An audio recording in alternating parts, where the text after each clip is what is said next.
Perfect.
What's going on, everybody? Happy Sunday. Welcome to another episode of Between the Ropes. It's good to be here. I know we don't get to do this as much as we'd like, but we're here. We're here anyway. We've got a lot to talk about, Jeff, as always, usually on this show. And don't forget really quickly that if you are new to the channel, please sub to the channel if you haven't done so already. And drop a like on the stream for us tonight if you're watching from YouTube as well. We would appreciate that. And hit the notification button to be notified about when we have future content, which this week is going to be Fireflies Forever on Tuesday, TNA on Thursday. We'll be back with TNA on Thursday because, of course, that was canceled due to the hurricane stuff. And they only had a best of show. So that's why we decided not to do that this past week, but we'll be back as we head on to getting closer to Bound for Glory. So lots to talk about tonight. And what's going on, Jeff? It's we've got a lot going on in wrestling as usual when we do this show. Yeah, a whole lot. But you know, it's good to do this show again. We've had a few weeks off. We had a good stretch where we were doing them for a few consecutive weeks, but good to be back. So we got a lot to talk about. A lot has happened. Yes, a lot going on. Yesterday's a big day in wrestling. And then just news almost everywhere. It seems like a lot of things going on with new deals with TV, and just a lot of stuff happened even at the presser last night. After Bad Blood, there's some stuff going on in there too that was mentioned in the news and stuff today. So lots going on, and we'll get into it. Let me just welcome some people in. We got Dylan, Derek Fleming. What's up, Derek? Derek must have been a happy camper. Got to see Mickey James. Yeah, and his Falcons won on Thursday night. And the Falcons won. Yep, that was a very good game actually. Derek's had a great weekend. Hassan is here. We got Brandon Davey, Damian Robinson. Hello. Brandon Sandman, bonus baby. Conrad's in the house. Hey, Chris, how are you? Barry Monkey. We have Sean Rousset. Hello. Brandon Davey, Brandon Wayne Lewis, John G. And Derek says, damn right, LOL. I sent him the picture of Mickey just as he was going to send it to me. It was kind of funny. It was like very good timing. Mickey actually gave us a like, man. I said I wrote on the insiders with that picture there, and I said it's always great to see the goat. And of course she liked the post, so that was pretty awesome. Always cool when you get a like from Mickey. So all right, and I'm sure we'll talk a little bit about that as we go today too. So that's the plan for the week. And welcome to everyone. It is a football night. Of course, the Cowboys-Steeler game is being delayed by lightning, I think, right now, and thunderstorms out there. So I fully expect Dallas to lose. But in any case, don't spoil it for me, please.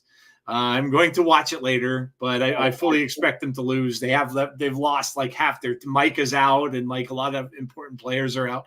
And the Steelers have a really good defense. So yeah, I saw that, Jason. Yeah, rain, thunderstorms, lightning, and stuff like that. They're supposed to get a bunch of that through Pittsburgh tonight, so that probably won't be the only time that happens. Yeah. Alexa Bliss gamers here. If there is a game, they'll get it. They'll get it in somehow. There are lines of thunderstorms going through there, so I don't know. We'll see. I was watching football today. Today was a weird day. What did I watch? I was watching the Packers game.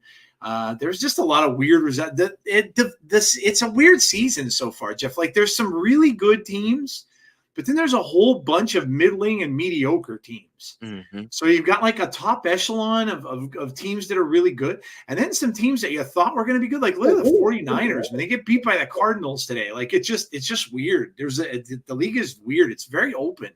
I don't think there's anybody that's separating themselves like apart from everybody else yet. So. I mean, other than the Vikings. Yeah, Minnesota looks pretty damn good. They look pretty good.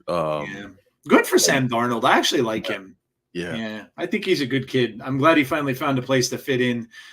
He always seemed like he was playing for the wrong teams and stuff like that. So, yeah, good for him, man. We'll be talking about that Brandon Davey as part of our show, actually. So we'll get there. We'll get there. Bears playing against Jacksonville in London. Yeah, they had a game in London today too, I believe. Division games are always tough. That's very true. All right, we're going to get into it. As I said, we have a lot to talk about and a lot of things to discuss. We had a pay-per-view yesterday that was pretty enjoyable, and some surprises in that pay-per-view to me too. So, and yes, we'll start with some breaking news. And I don't know. I mean, I guess we can include this as breaking news, Jeff. And I mean, it was the last thing that happened on Bad Blood yesterday. And it was rumored, that it may happen. But we did get, Jeff, the final boss is back. And, of course, he gave that little 1, 2, 3 to Cody Rhodes saying, I pinned you 1, 2, 3. So he is back. And we'll see where it's going to go or how it's going to go here. But I'm guessing, Jeff, I don't know if we'll see this soon. Like a lot of people are saying, it's going to be in Saudi. I don't know. I kind of think that maybe he's teasing even for Netflix at this point, which I'm pretty sure that match I'm pretty sure might happen at Netflix. Yeah. I mean, it's interesting because I know it was rumored and I have my issues with the rumor mill, but it would have been nice to have this moment come out of nowhere completely. But I'm interested to see what they do. I don't think it's going to be right away. I don't think it needs to be right away, but to be able to keep this at the top of people's mind. And I thought something else that was interesting too. And I don't think maybe we did realize it, but this was the first match that Roman has had since WrestleMania. Yep. So, there's a lot of interesting stuff, and I think at the right time, because if we're being honest, a little bit of the Bloodline stuff is starting to not be as compelling as it has been. But this definitely adds some juice to it. Yeah, for sure. And I know people in the chat are saying War Games. I don't know. I don't know if you'd be so sure. Because here's the thing: who would Rock join up with? Is he going to join up with Solo Sikoa? I kind of don't think so. So I don't know. I don't know if we're going to see him at War Games. I'm pretty sure that they have it almost written in stone that The Rock and Cody are probably going to wrestle on that first War Games, I'm sorry, that first Netflix show. So I kind of think he might just be teasing a little bit. But we'll see. You never know. We'll see. But we got some news about that too, and from Bad Blood also. A new title, Jeff. They've made a new title for Saudi. And yeah, I mean, what are your thoughts on that? Like a lot of people kind of downplayed it and they're like, yeah, this is kind of stupid. But I don't know. I mean, Saudi's always been one of those pay-per-views where they would sometimes have championship matches, and they seem to like their legends. So that's where we would get Goldberg and stuff there and everything like that.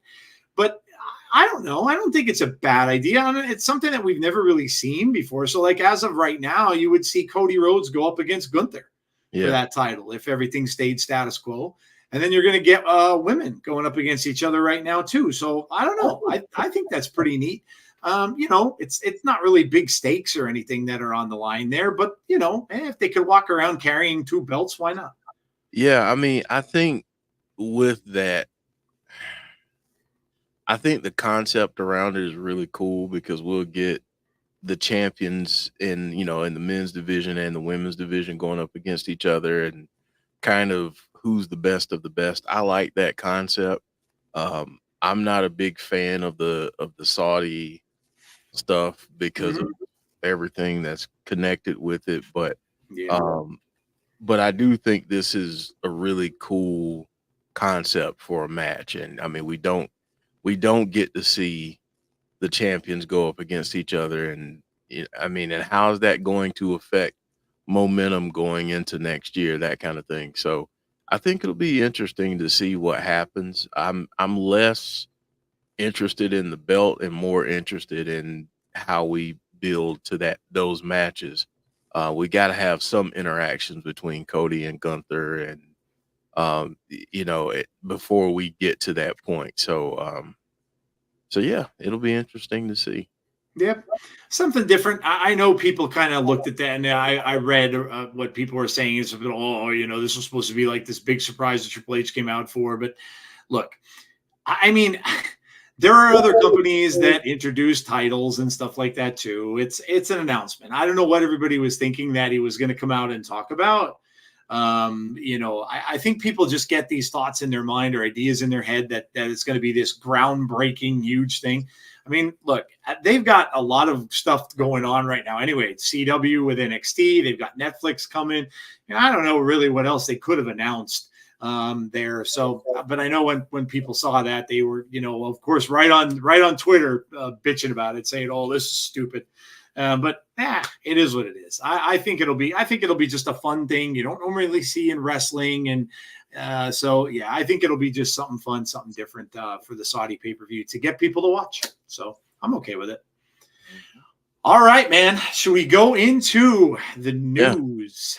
Yeah, let's do it. Let's go to the first topic here. Just kind of discussing Bad Blood as a whole, but we obviously talked about The Rock showing up, so that was interesting. Yep.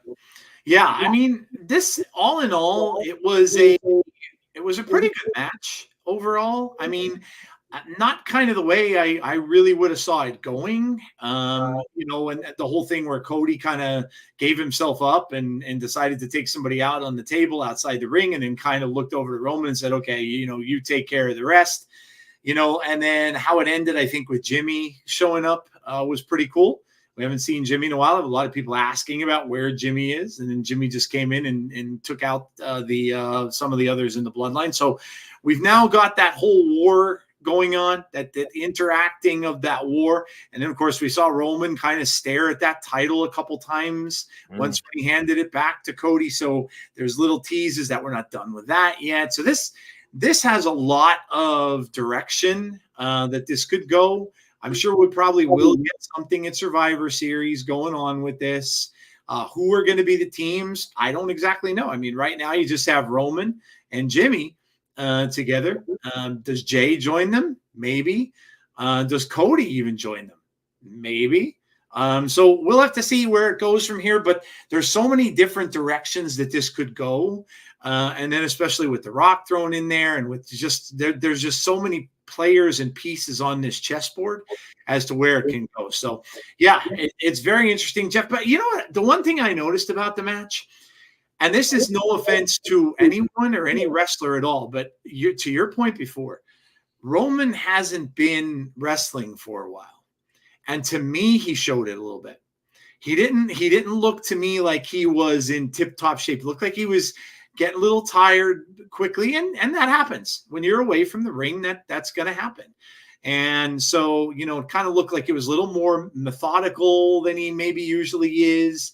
But it's going to be very interesting too, because now he's a face.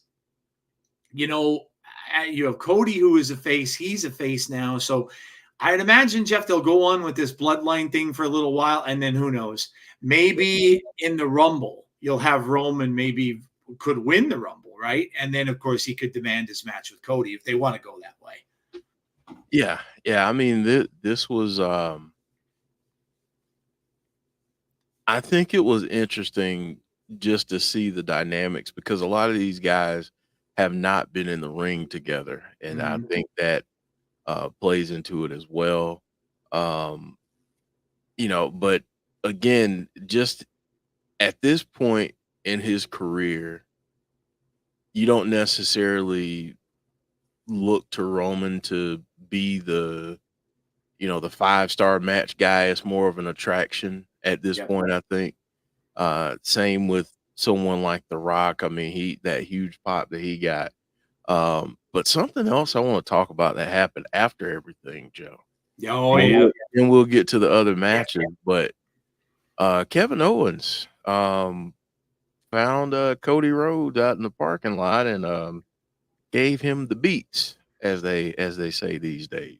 This was really interesting because I was watching the press conference afterwards, and Cody was supposed to be there. And then Triple H, when he came out, said Cody couldn't make it, but he didn't say why. There was no reason given. And then I ended up going and looking up Cody Rhodes on Twitter. And that's when I saw this, where they kind of got into the parking lot, and then Kevin started like pushing him a little bit, and then he attacked Cody Rhodes. So it's kind of and it was right by that bus again. The same thing how The Rock attacked him too with that bus, and it was very similar thing. He attacked him up at the bus. So, and then they spoke to Triple H again today. Someone did, and he was saying something about how we're looking into this, and so. It's very, very strange, like how they're treating this and how they're doing it. It's something, but obviously this is going to be probably the tweener feud now until Cody gets to the whole thing with The Rock and everything like that. So everyone's getting their wish. I know I personally, Jeff, wanted to see Kevin Owens turn back heel. I just think he's better as a heel. I do. Yeah. And so seeing this just kind of makes sense for SmackDown.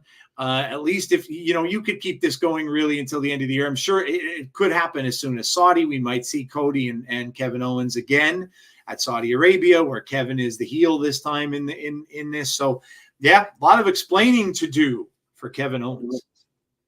Yeah, I mean, I love him as a heel too. I think an unhinged Kevin Owens is a very fun Kevin Owens to watch. So Cody's got to watch his back on several different fronts right now. Yeah. And that's the beauty of being the champion, right? People are chasing you. You got that bullseye, you got that target. So people are coming after you to try to get that title. So this will be a lot of fun, I think. But Joe, I wanna go back to some of the other matches. For sure. If you had to pick a favorite match from Bad Blood, which one would it be for you? Same question to the chat. I have to go with the cage match between Punk and McIntyre, man. I honestly, I kind of figured this was going to be brutal, but we don't usually see matches this brutal in WWE with the amount of blood there was in this. Oh my gosh. Like I could probably look back and say I haven't seen cage matches maybe like this since Mick Foley.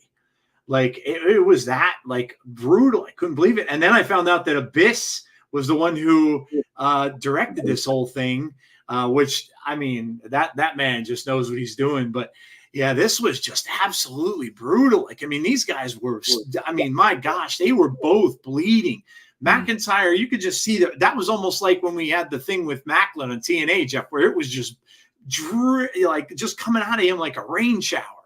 Man, they were both just and the stuff that they did, and then Drew obviously messed it up at the end. He probably should have won this match, but he got to he had to do that whole thing with the stunt with the beads, and that just totally kind of blew it for him. He got and so obviously this is done. This is the end of this little war that the two of them had. They're gonna move on, but man, what a match this was. And those who love, I know James Chadwick, I know he's not here, but he loves the blood in matches, man. He must have really been enjoying this thing. This was an amazing match between these two guys. You just didn't know like who was going to win this at times. You had no idea. So I thought this was great. It was really, really good. In a night, mind you, though, that had some intriguing matches. Like there were some this one with Jax, you really didn't know was she gonna lose to a cash in at one point? It sure looked like it. And so there was a lot of, I think, intriguing matches on this show. Damian Priest, of course, winning against Finn Balor in kind of an odd way. Like we knew Judgment Day would come and try to help him, but he was able to overcome that and end up beating Balor clean. So yeah, and then this was stunning, right? First of all, when the shark cage thing had been done before, but most of the time they hang him over the ring. That didn't happen. He was just kind of hung up in the walkway, and then all of a sudden you see him break out, and then they were like, "Oh, he must have found a way to pick the lock." So all of a sudden, then the lock is open, but then before that, they tell you he's afraid of heights, so he wasn't moving anywhere. No. He was scared the entire time that he was going to fall. And then you see this happen where now here's the thing. Rhea let the best get to her too. Kind of like what happened with Drew, right? She had to go and beat up Dom. Like that was, she had Liv beat. She could have just went into the ring and probably pinned Liv at that time. Nope, I got to go beat up Dom. So she cost herself in this match. But again, and then, seeing Rodriguez come back, I mean, who would have thought that would happen? And, forgetting that her and Liv were tag team partners for the longest time.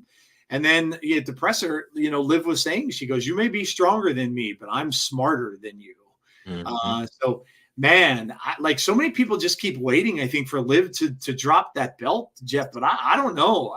She might end up having that for a while, because obviously now you're going to see a feud here between Rhea and Raquel, I would imagine, going forward. So I think the one thing Bad Blood did was change things up a little bit. And then Goldberg.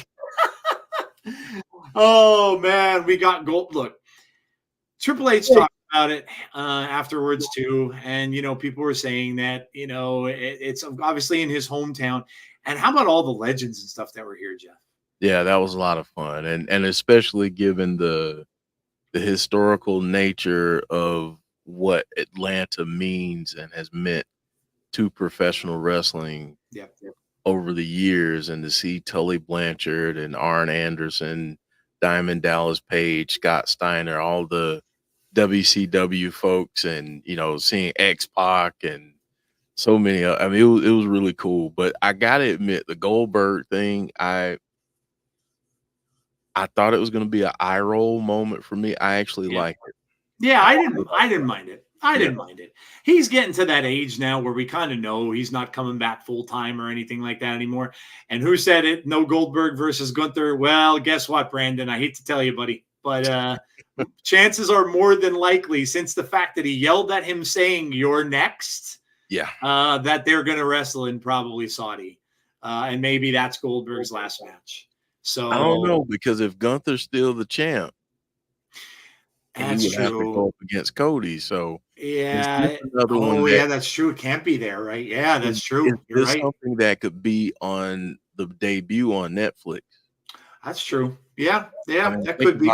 Think about advertising for a month or two that you're going to have Goldberg versus Gunther on the debut episode on Netflix.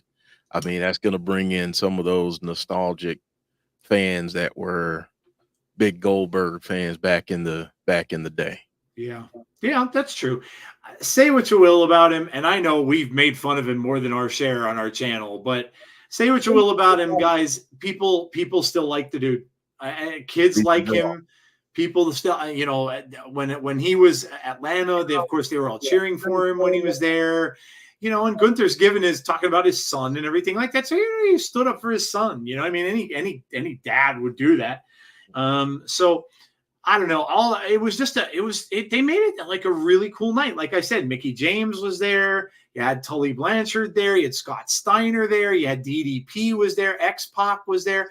They just had like a star-studded crowd, which is kind of cool, when you have all of them. And then they're partying. They're up in the party box, and they're out. You see DDP's partying in the back.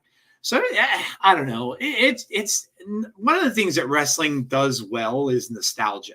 Every wrestling show has got its share of nostalgia, right? Like AEW does it with they're doing that right now with Daniel Bryan, and when they had Sting on the show and stuff like that. Everybody's going to do some nostalgia stuff, and yeah, I'm fine with it. If they decide that they want to give him a match, like Jeff said, and they want to put it on Netflix, that's just another big name that's going to attract people to watch the show. Mm-hmm. So I'm okay with it. It's probably not going to be a very good match, but the thing is Gunther. No, it doesn't. And Gunther's really good, so Gunther can certainly carry him if he needs to, which I'm sure would be the way it would go. But yeah, overall, Jeff, I was kind of surprised. I went into this kind of not knowing what this was going to be like, and I really, really enjoyed it. I really did. I thought it was a good overall show. Yeah, I would even say like down to the entrances that we got for Roman and Cody. Oh yeah, with the bands playing them in and stuff. I mean, that's taking it up a notch. And I want to give kudos to AEW, because I want to just put this out there that WWE wasn't doing it until AEW did, but embracing the hip hop community and culture. Yeah. And, recognizing some of the hip hop stars that are out there, especially when you're in their city, and, shouting out Lil Baby and Quavo and Metro Boomin. That's pretty cool. And I think that's, if you're looking at it from a sheer business standpoint and numbers standpoint, those types of decisions, having someone like Goldberg, those decisions equal numbers. And that a lot of this is business. I mean, I know a lot of people want to get into the storylines and they want things to go a certain way, but ultimately it's a business. It's a business for WWE. It's a business for AEW.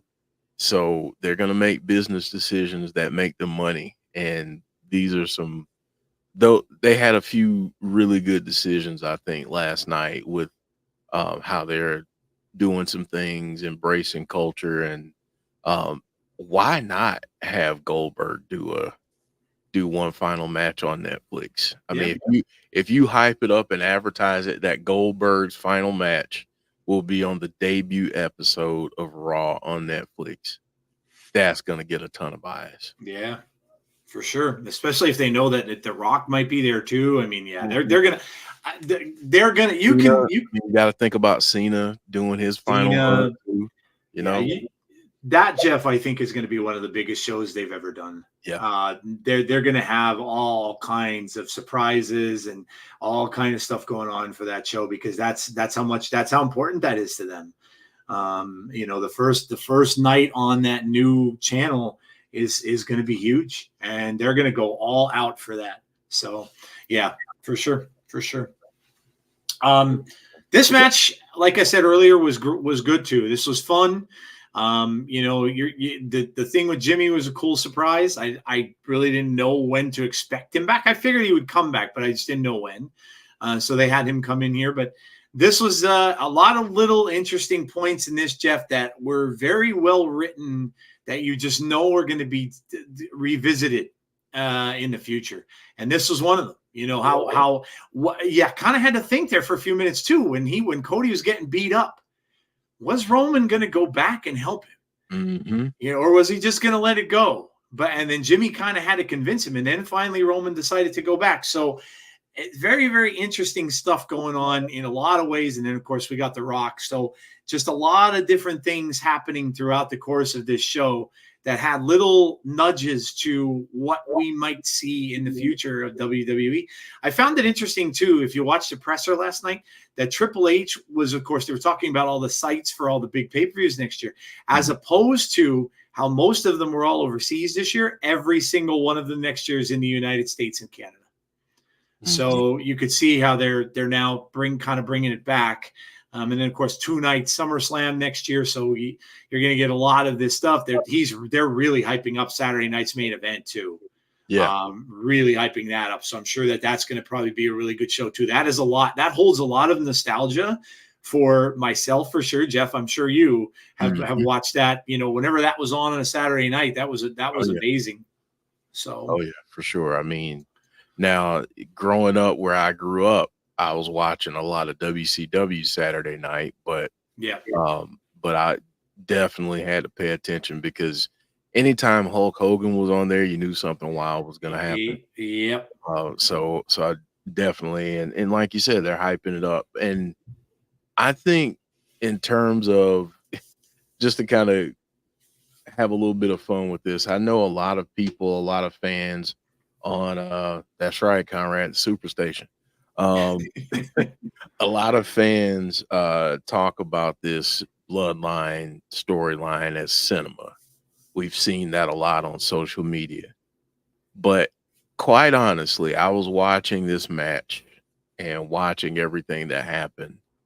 And for a minute, I was just thinking about it. They could totally, if they wanted to, cut this all up and kind of make a film out of it for WWE, just for people to go back and watch from the start to now and how they can keep people up to date. Kind of do like a WWE doc where you go through the rise and fall of certain characters in the story. And but some of the looking at Roman and seeing how he was at one point versus how he is now, and the timing of his facial expressions and the way he turns and turning away from the camera as opposed to turning towards it, and knowing when to give those profile shots and really looking like he's battling with himself on, should I go help this dude that kicked my behind, took everything away from me? Yep. Or am I going to let my family slide even though they betrayed me? And you could see the struggle in his face. And I just thought that some of those little moments, some of those things that we didn't necessarily see from Roman in the past are things he's just absolutely knocking out of the park right now. Yeah. Yeah, for sure. You could see the growth in him and how far he's come over the course of the last few years, and how he's had to adapt and to change. And he hasn't even gotten Paul Heyman back yet, and I'm sure he will. Heyman, he already teased that he's coming back, so I'm sure he will be coming back to join Roman at some point too. So yeah, it's just interesting how, and Jeff, you've referred to it as this a bunch of times before, and how Paul Heyman used to say, "Oh, we're only in the 3rd inning." Well, this is what he was talking about. Because this thing can go on for another 5, 6, 7 years with different players and stuff, and how they're going to do this. So yeah, it's just. But I'll tell you what, I was I was impressed. I really was impressed with this show. I didn't know how it was going to be. I turned it on. It was kind of nice too, Jeff. I'll have to say, turning on a pay-per-view at 6:00 p.m. Eastern time and having it be done by 9 was kind of nice, instead of waiting until 11 o'clock at night and stuff like that to have a pay-per-view over. So, but yeah, it was a really good show for a show that they haven't done in a while. Yeah. And yeah, I was really impressed with a lot of the stuff they were doing. The stuff with Rhea and Damian, all the matches they had, I thought were very interesting. Some of them played out into new stories or branched off into new stories, and that's what you kind of have to do at this time of the year, because you're getting ready to turn the year over, right? And into next year when you're going to have, headed to WrestleMania, things change.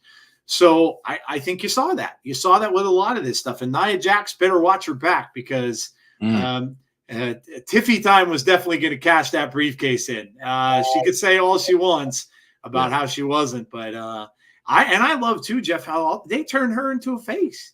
She was a bad guy for a while, and all of a sudden now they turned her over into a face, and oh my god, people are gonna love it when she cashes that When briefcase she in and cashes wins. in, the pop that Yeah. she's going to get, Yep. if she's successful, is just going to be nuts. It's Yep. going to be wild. Yep. For sure. Yeah. But yeah, look, I think that it was a fun show. If you guys haven't seen it, definitely go back and check it out. It was a really fun show, and it makes you want to now see what's going to happen, what's going to go on Monday. Obviously, Monday we have a big title match. We have Gunther against Sammy on Monday, so a lot of stuff happening, and you're not going to want to miss it. So it was really, really fun. That's right. Deanna says could have done without Goldberg. I think for things like they did last night, and I completely understand, given recent memory of how they kind of force fed us Goldberg, I can absolutely see why some people are like, you know what, I'm all set on that. I'm okay on that. But I think given what they were going after last night and what they're trying to do with Gunther, I think it made perfect sense. And if you think about the flip side, if you think about TNA, for those who don't watch it, I kind of think of Gunther as in the same realm of a Josh Alexander, someone who is extremely, extremely talented, but in some ways you have to find a way to create adversity and go above and beyond to create some story and something that's going to be compelling, because some people like the mic work and not enough people appreciate the in-ring work. So you got to make them a more relatable character.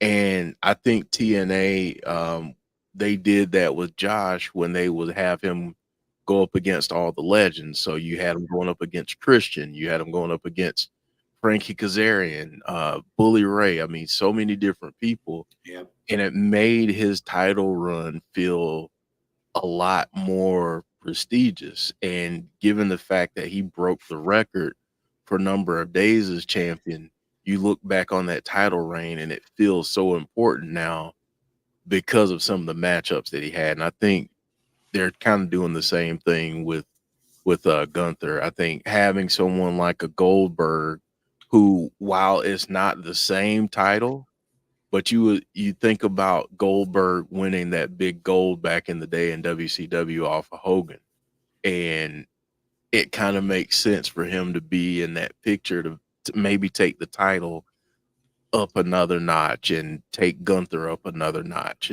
just to see how he handles a feud like this with a legend. Yep. Yeah, I agree.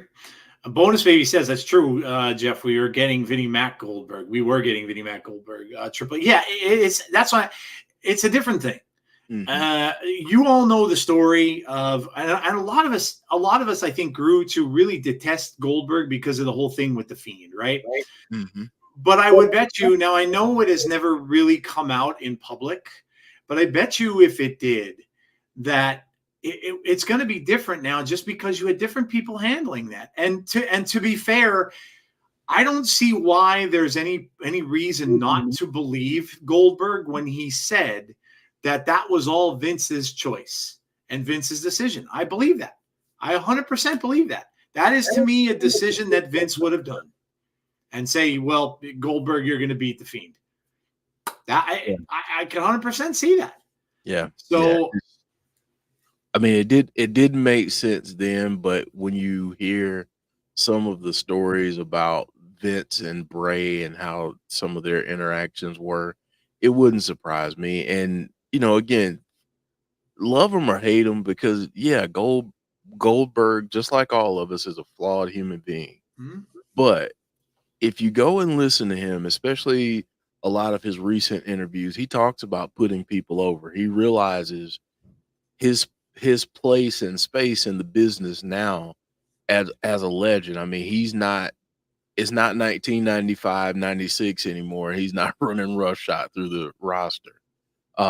It doesn't make sense to position him in that way, especially when you have this new crop of talent, these new people that 30 years from now you're hoping have the same relevance to wrestling fans as a Goldberg, as a Bret Hart.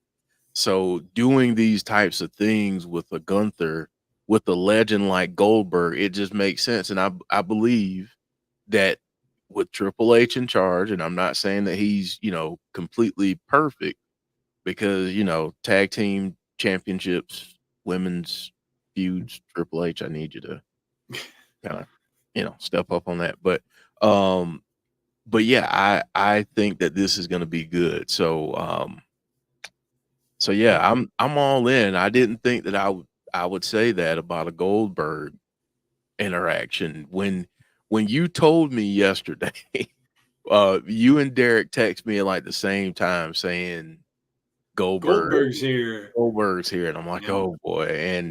But then going back and seeing how they did it, it was really cool. And then have Goldberg having his son there Mhm. with the Colorado shirt on, because people hate on Colorado too for different reasons, but I just loved it. I loved Yeah.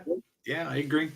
I heard an interview with him recently too. I'm pretty sure he was on Busted Open, and I heard an interview with him on there. And he sounds just like a different person. He sounds like he's all in for his son, and was talking about all the accolades that his son's getting and all that kind of stuff. And yeah, to me, that's a parent. You're a parent now. And then they were asking him, well, what have you been doing? And he's like, I'm doing my stuff with my car. I guess he has that TV show with the cars and all that stuff that he does. And he was talking about that. And then they asked him, well, did you ever, Bully Ray? Like, all the wrestlers seem to really like him. Bully Ray and him were like talking like they were old friends. So, a lot of them seem to like him. And like I said, I think a lot of what we have, the animosity towards him, we got because of the stuff with Bray. And I think when you look at it, I think you can go back and you could probably blame all of that on Vince, because it was just a very Vince thing to do. Vince probably knew that he cornered himself with Bray Wyatt. it. He probably knew that he cornered himself because it gave him the title and he never should have. Too soon, way too Yep. soon. Yep. And so he put himself in a corner, and then they had that horrible cage match with Seth, and then he's like, "All right, I'm just letting Goldberg. Our legend's going to come in, and he's going to beat him, and we're going to be done with this." It's totally a Vince thing. You could totally see him doing that. So, but yeah, who would have thought we'd spend a lot of time talking about Goldberg on this show? And yeah. glowingly too, not Right? Right? Yeah, but yeah, I think wrapping it up, it was good. It was a really, really, really fun show. I even like how they had the little press box, and they had Bianca Belair and everybody up there. I even kind of dug that. I thought that was kind of cool too. So cool. all this stuff, and even Dom when he was hanging down out of the cage like a pinata, and she was beating him with the kendo stick. I mean, I thought every little detail. The only thing, Jeff, I was surprised we didn't get in that cage match was when I saw him come out with the bag, I got a little afraid for you, man. I have to admit, I thought when he came out with that black bag, I'm like, yeah, it's going to be a big bag full of thumbtacks. Yeah, for a minute I was like, no, don't do this to me. Don't do this to me. And when I saw those beads, I was like, okay. Yep. I'm good with that. It could have been beads, it could have been Legos, whatever. I would have been fine with that. So it worked out in my favor. But yeah, I was a little nervous for a brief moment. Jeff's a little adverse to tax for many different reasons. Many different good reasons too. Yes. Hello, Jesse Callan. How are you? Poor Dominic, cursed by being irresistible to women wrestling. That was even cool with his entrance coming in lowrider. I thought that was neat too. That was cool. Mm-hmm. Yeah, it really seemed like for a smaller show that they kind of really went all out for it. It didn't seem like they pulled any punches. They really seemed to go all out for that show. And you could tell it was very entertaining. I thought it was very, very entertaining. So Joe, I know this wasn't anything that we talked about prior, but I just want to ask you in the chat this. Is this the formula you think going forward for PLEs for WWE? Not huge cards, but 5 to 7 matches maybe, and and make each of them feel like a big deal. Because honestly, when you think about pay-per-views like Bad Blood and like some of the others, you don't think you're gonna get big moments on those, and they kind of feel like, well, we've got to bridge from this big pay-per-view, one of the big four, to the next. So these are just kind of fillers, but this one felt a lot different. Do you think this is a good formula for them going forward? I kind of think so, because especially now that they're going to have what, two? So WrestleMania and SummerSlam are both going to be 2 nights. So they're going to be huge, right?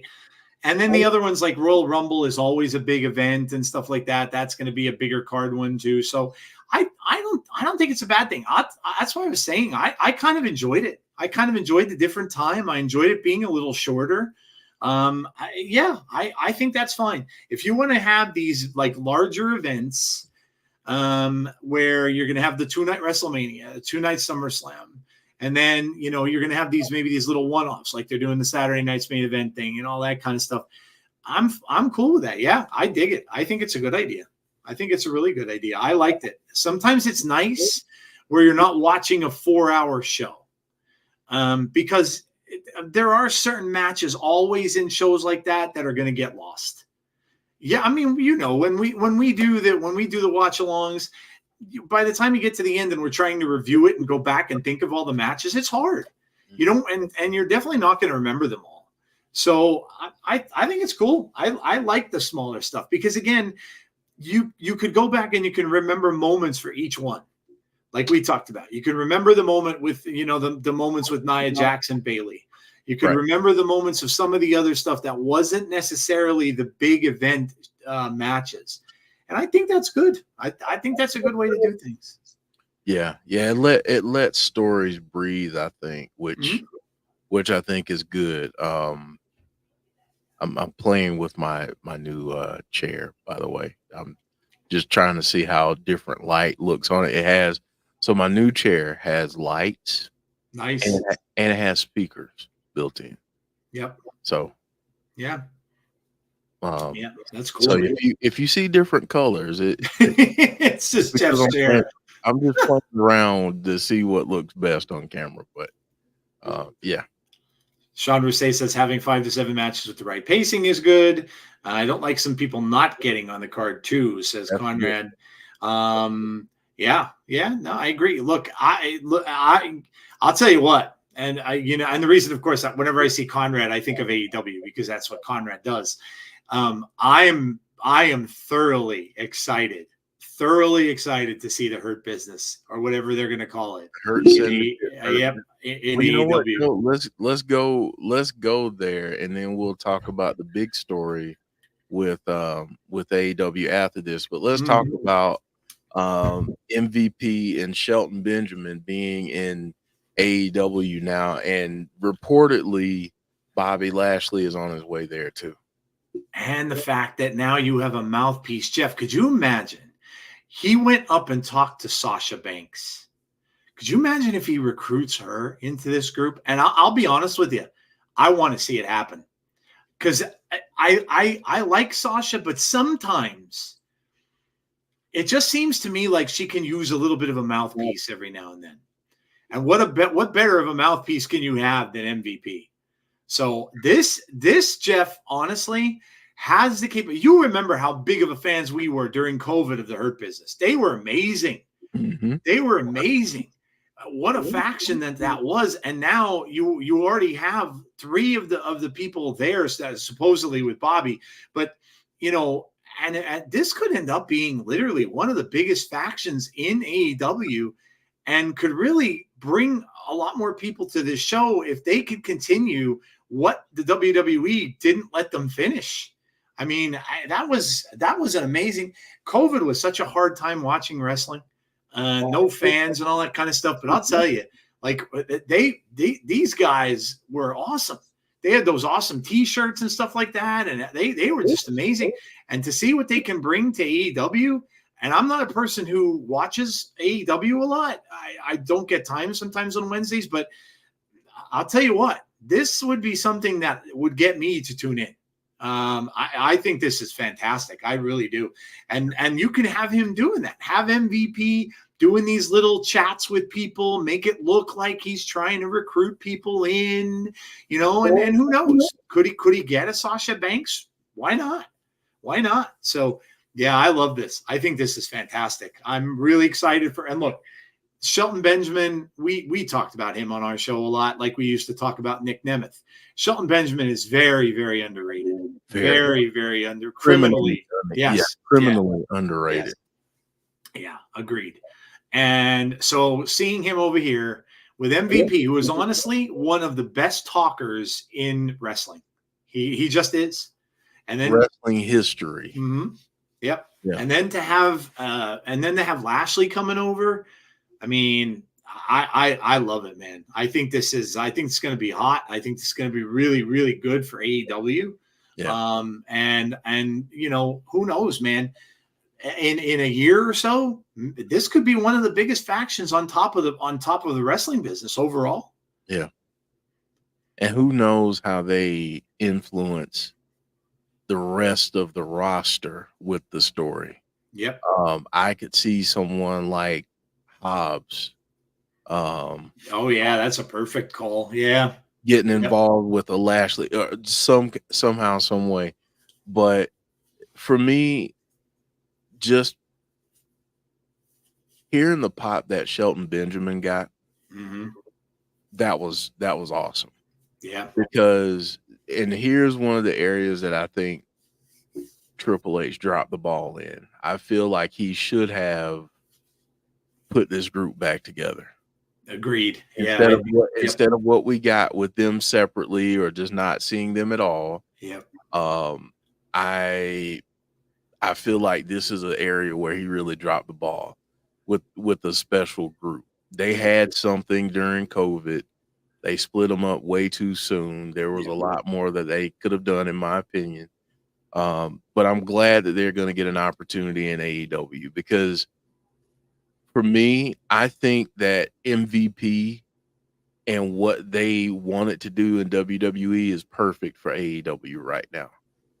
I just do. And the more that you get him and Nana going up against each other on the microphone, and the fact that Nana brought up, hey, people don't remember, I used to be a wrestler. I'll lace these boots up for you if you want to. Give me MVP and Nana going at it 1 week on Dynamite. I'm good with that. Yep. And, if that means that we get Swerve and Shelton Benjamin, I'm good with that too. Yep. Is anything that I can get with Shelton Benjamin wrestling in a ring in 2024 and 2025, I'm there because dude is so talented, so underrated, and one of the many people that WWE just never figured out how to use properly. Yeah. Yeah. 100%. 100%. And that could even be going back too with Hurt Business to when Vince was still around as well. And maybe he was the one who dropped the ball in it too. But either way, they gave up a really good, to me, that was a moneymaker. When they started coming out with the T-shirts and stuff like that and everything, and people were watching them even in COVID and paying attention. So I believe that. Yeah, they really, I think they missed out. They missed out on something. So hey, look, their loss is AEW's gain. That's right. And they can put this forward as one of the most popular factions on their roster. And I think it's something that can definitely work. And I'm excited to see it. Like I said, it would definitely get me to watch it for sure. I'd be curious to see what MVP and what they're doing every week. So well, Joe, let's talk about watching it now. This is a segue into the big news of the week for AEW. Yep. But they've reached a new deal with Warner Brothers Discovery. Yes. And not only will they be on TNT and TBS, but they're also going to have episodes streaming on Max. And from my understanding, and Conrad, fill us in with the blanks here. And any gaps that we have. But from my understanding, they'll do a discount on pay-per-views for Max subscribers. I heard that too. Okay. Yep. This is just another one of those things that's just good for wrestling overall. We were talking about this way back. Conrad had mentioned this a while ago that they should go to Max. And yeah, it just makes sense. Now you can, a lot of people subscribe to Max anyway. So for various different things that they watch on there. And so now, right. So now you're going to get, and that's one of the reasons why I would miss out on AEW's pay-per-views, because I didn't want to pay $60 or whatever, $70, whatever it was, to Bleacher Report and have to watch it on my phone or on my tablet because I couldn't watch it on my TV. Now, you can cast from your tablet and stuff like that, but that doesn't always work really well. Sometimes it cuts out and everything like that. So I'd rather just sit and watch it on a service like this. And if they're going to give me discounts and stuff like that, hell yeah. I mean, I would definitely watch it more often. So yeah, this is great news for them. This is a great deal for them. Again, a lot of exciting stuff going. Yeah, it is. Yeah, it absolutely is. And who knows what else they've got going on. Yeah, the Young Bucks we're seeing with Shane McMahon. I mean, still a lot of that going around, that maybe there might be something brewing there. Look, again, it's when all wrestling is good, wrestling is good. Mm-hmm. And so, the stuff that's going on with NXT and TNA, we've talked about that, right? And when all wrestling is good, then wrestling overall is good. And so, yeah, this is a great thing for them. I felt a little bit sad when I drove past. I had thought about going to see the show that was near me with that AEW came to. It was in Wilkes-Barre, and I saw they were selling tickets for like $20-$25. And I'm like, damn. And then when I drove past it, and there were hardly any cars in there and stuff like that, hardly any people in there, I was like, oh, that kind of sucks. I didn't see a lot of crowd and stuff there. So, but yeah, I think this is good, Jeff, because you know what?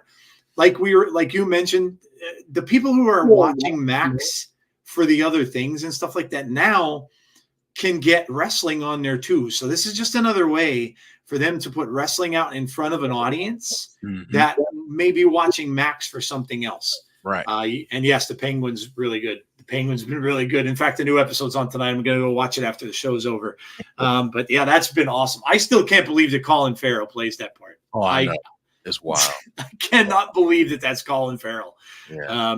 But yeah. But of course, I mean, I liked Robert Pattinson's Batman, so of course I'm going to like it. Yeah. But yeah, it's been really good so far. So yeah, this is great. I love this. I think it's about time they did it. And this also is going to guarantee that they're going to be on TBS and TNT for a long time. Yeah. So they're going to be around for a while, and that's good too. Yeah, I mean, and I think like we can have disagreements about what we like, what we enjoy, that kind of thing. And we can have disagreements about how people, run their companies or whatever the case may be. Mm-hmm. But I think as wrestling fans, to root for a company's demise is short-sighted. Yeah, agreed. It's a lot of other things, but I'll just stick to short-sighted this evening, because they're giving people opportunities, and it's another opportunity for wrestling fans to maybe find something that it's absolutely their thing. Mm-hmm. And just like us with TNA, we love it. We watch it. We try not to miss it. Yeah. But AEW is for a different audience. Not all wrestling has to be overly produced and all these different things that WWE are. It doesn't have to follow the same blueprint of a TNA. It can just be in its own lane, and that's good. Yep. Because there are many wrestling fans who enjoy everything about AEW, and that's great. That's great.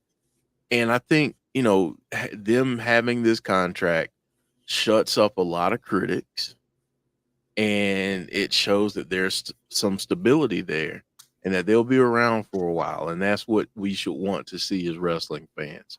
To Conrad's point, people talk about WWE's deal with Netflix and how many people they're going to get in front of now that are Netflix users that don't watch WWE, but now it's going to be on there. So maybe that piques their curiosity. Same thing with Max, to your point, Joe, and to Conrad's point. They're going to get in front of a lot more eyes.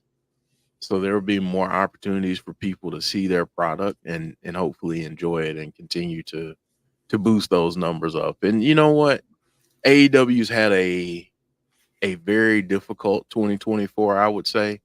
And hopefully this is the news and we'll talk about this more in a different segment, but hopefully this is the news and this is some of the momentum that helps them, get on an upswing going into 2025. Yep. Agreed. Wrestling is good when there are a lot of options. Mm-hmm. That's it. When I grew up watching it as a kid, and Jeff too, there were just options. We had the territories back then. Mm-hmm. So we had the WWE or WWF, as it were. We had, I used to watch this wrestling that would come on ESPN at nights, really late, like 11, 12 o'clock at night. We had ECW that would come on at 1 o'clock in the morning on a Saturday. There was just a lot of options, and it made it fun. You had all these different things to talk about. The wrestling magazines back in the day had all the different things to talk about. They were doing stuff for overseas in Japan and showing us stuff that we were never able to see because we didn't have the internet. So you couldn't go and watch any of this stuff. Right. You had to buy the wrestling magazines to see it. But it does.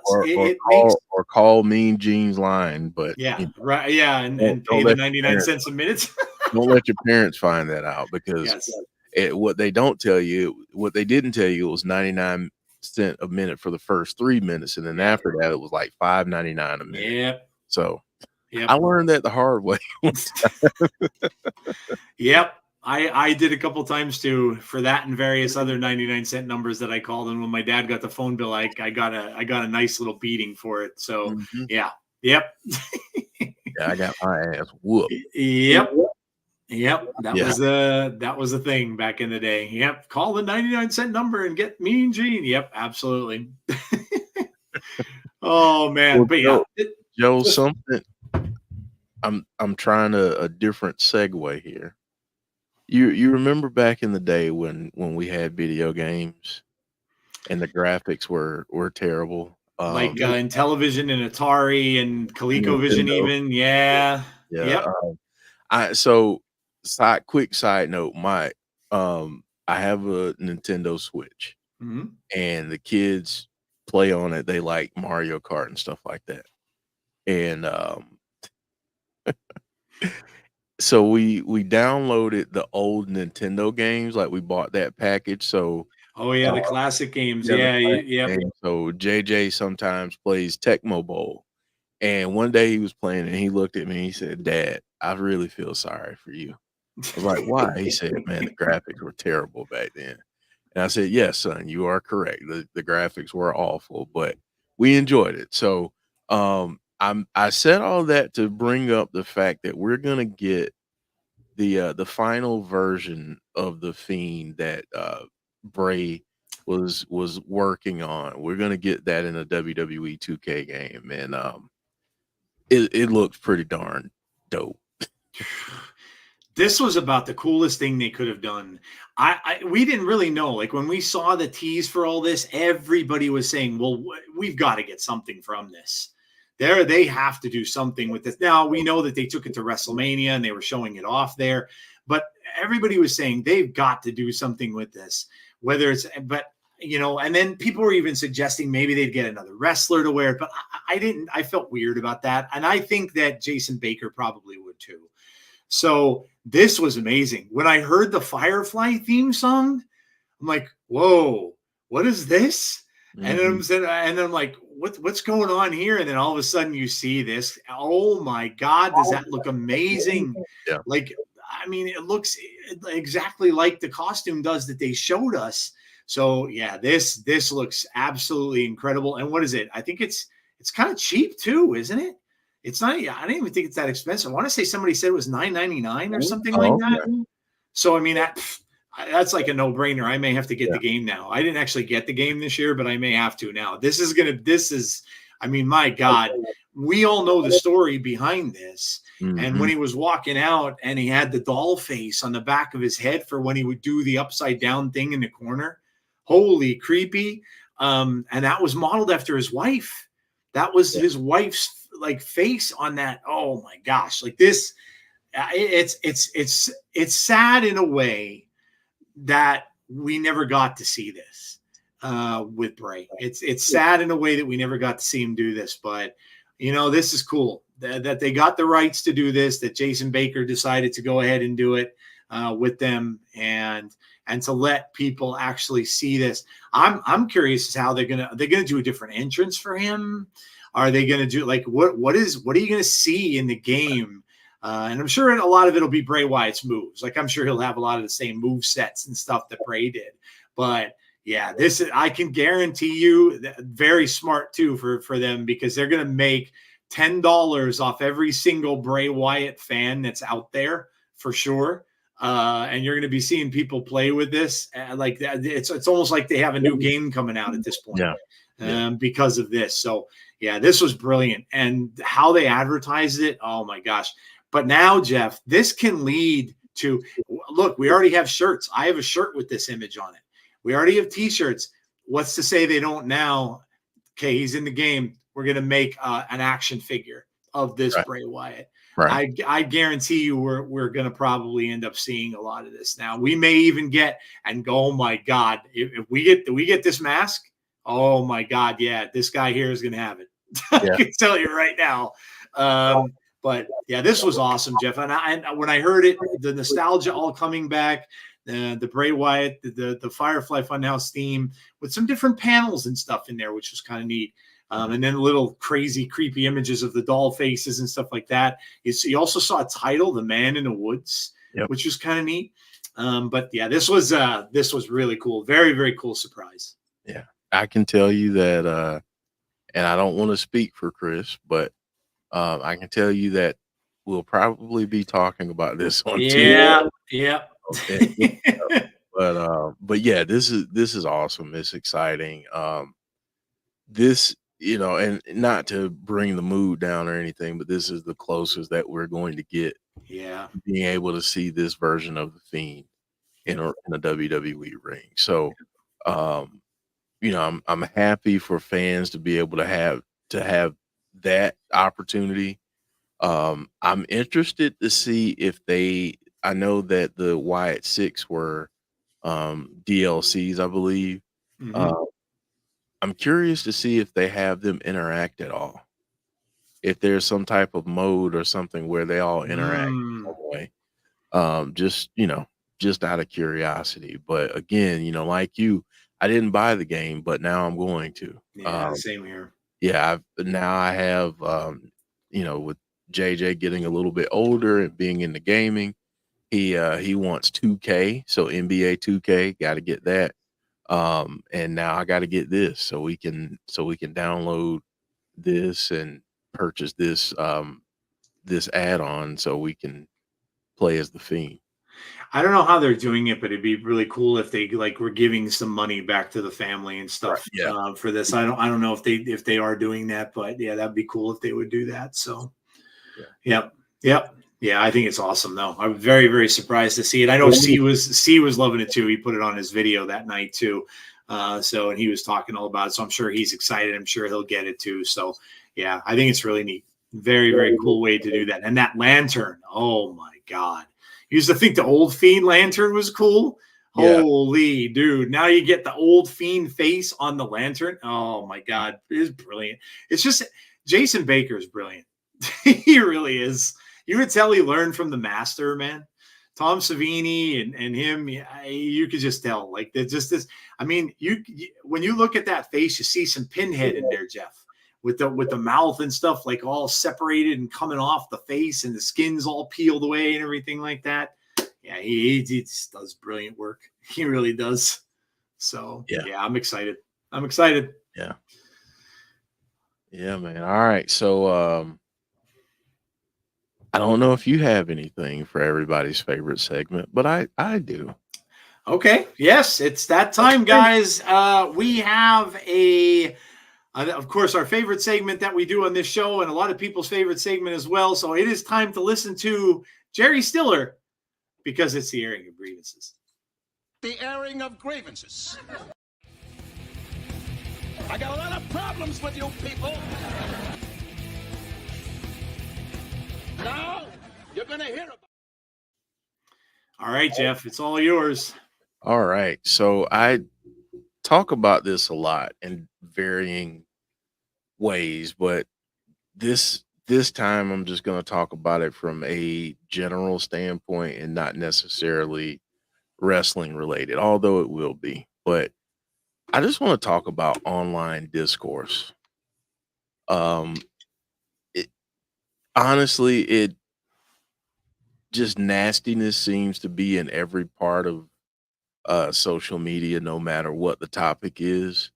Um I have, I know that many of you out there may be affected by it or know people directly that were affected, but um, a place that I worked for a few years was truly devastated by um, the recent hurricane in um, in the southeast, and that town is Banner Elk, North Carolina, and I worked at the college there for a few years, and right now they're having to do stuff with student athletes that has really never been done, probably since Hurricane Katrina, where they've partnered with different colleges in the area to try and um, still allow the student athletes to participate in college athletics. But I bring all of that up to say that um, people are struggling. People are trying their best to put back the pieces, put the pieces of their life back together. And what I've seen on social media about this regarding politics and all of that, it's just been disgusting. People are doing the best that they can. The government doesn't move as quickly as it needs to from time to time. Um, and I'm not going to get into a political debate on a wrestling channel and show, but we just need to be decent. Like, we say it on this channel. Deanna has put it in the chat. Don't be a dick. It's real simple. Like, have compassion for one another, have compassion for people that even if you don't agree with them, that's fine. We can agree to disagree. And I think that's one of the most problematic things in today's society is that people can no longer agree to disagree. And it's really frustrating and sad.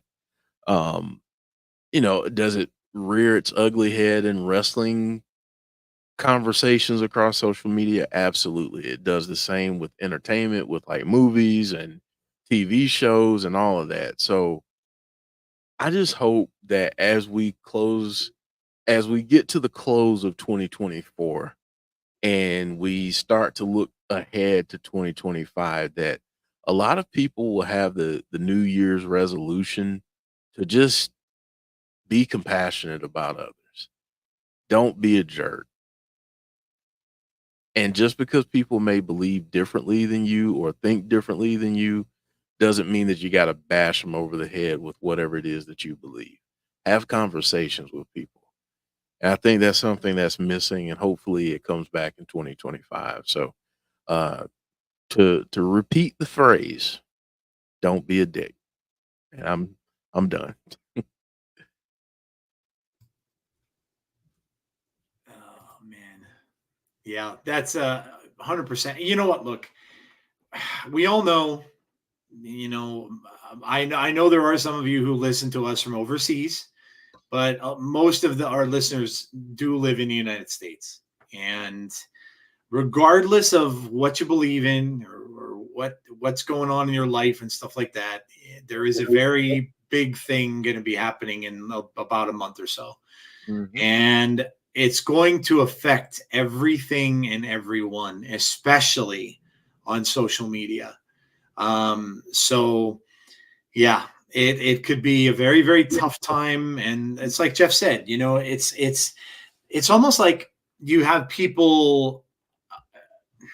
It's almost like you have people that are trying to like sway you, like want you to be on their side and do, you know, do what I say because of this. And so it's going to be very divisive.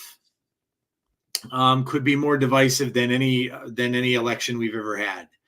And, you know, for those of you who live outside the United States, I kind of envy you. The people that are living in Canada and living in Europe and stuff like that, you know, it's going to be rough. And so, you know, it's good advice. And that's why when we're here, we don't talk these things. We don't bring this up.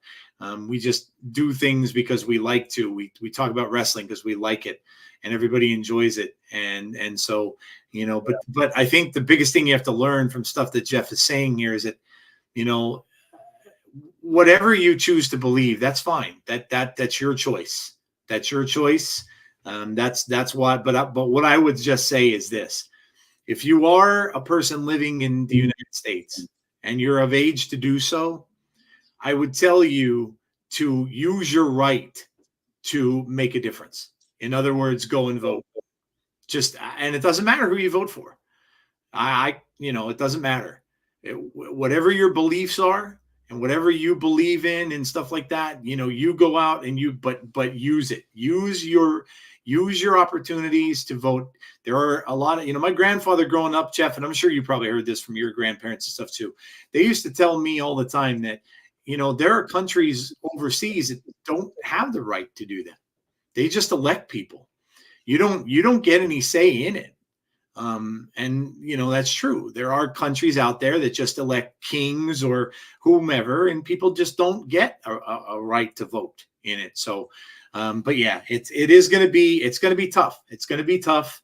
And that's why generally we as a rule of thumb, keep that kind of stuff out of the conversations a lot of times, because it's sad. But like Jeff said, people just can't talk to one another about things. Right. And it sucks that's true. So. Right. I mean, I remember a time, man, I'm like about to start aging myself here, but I remember a time where we could have a conversation with a person and talk about something where we were completely on different sides. And at the end of it, we could dap each other up or laugh or whatever, go have a Coke, go shoot hoops or something like that. And everything was good. And now it's like you have a differing opinion from someone and you're just public enemy number one. And it's sad because it's like all of us have opinions, all of us have beliefs. I think the main thing to Bonus Baby's point, though, is stand for your beliefs. But standing for your beliefs doesn't mean that you have to beat people over the head with those. Right. Allow people to, just like you have your own opinions, other people have theirs too. They have their belief systems and how they were brought up and all those things. So just be respectful, because not everyone's going to believe the same things you do. Not everyone is going to watch the same things you do, enjoy the same things you do, vote for the same people you do, and that's fine.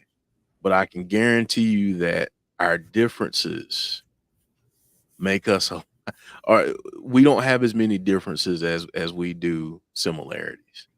And our differences, while they divide us at some points, oftentimes cloud the fact that we have so much in common with other people. And I think that's where we need to put our focus as opposed to the differences. Yep. Agreed.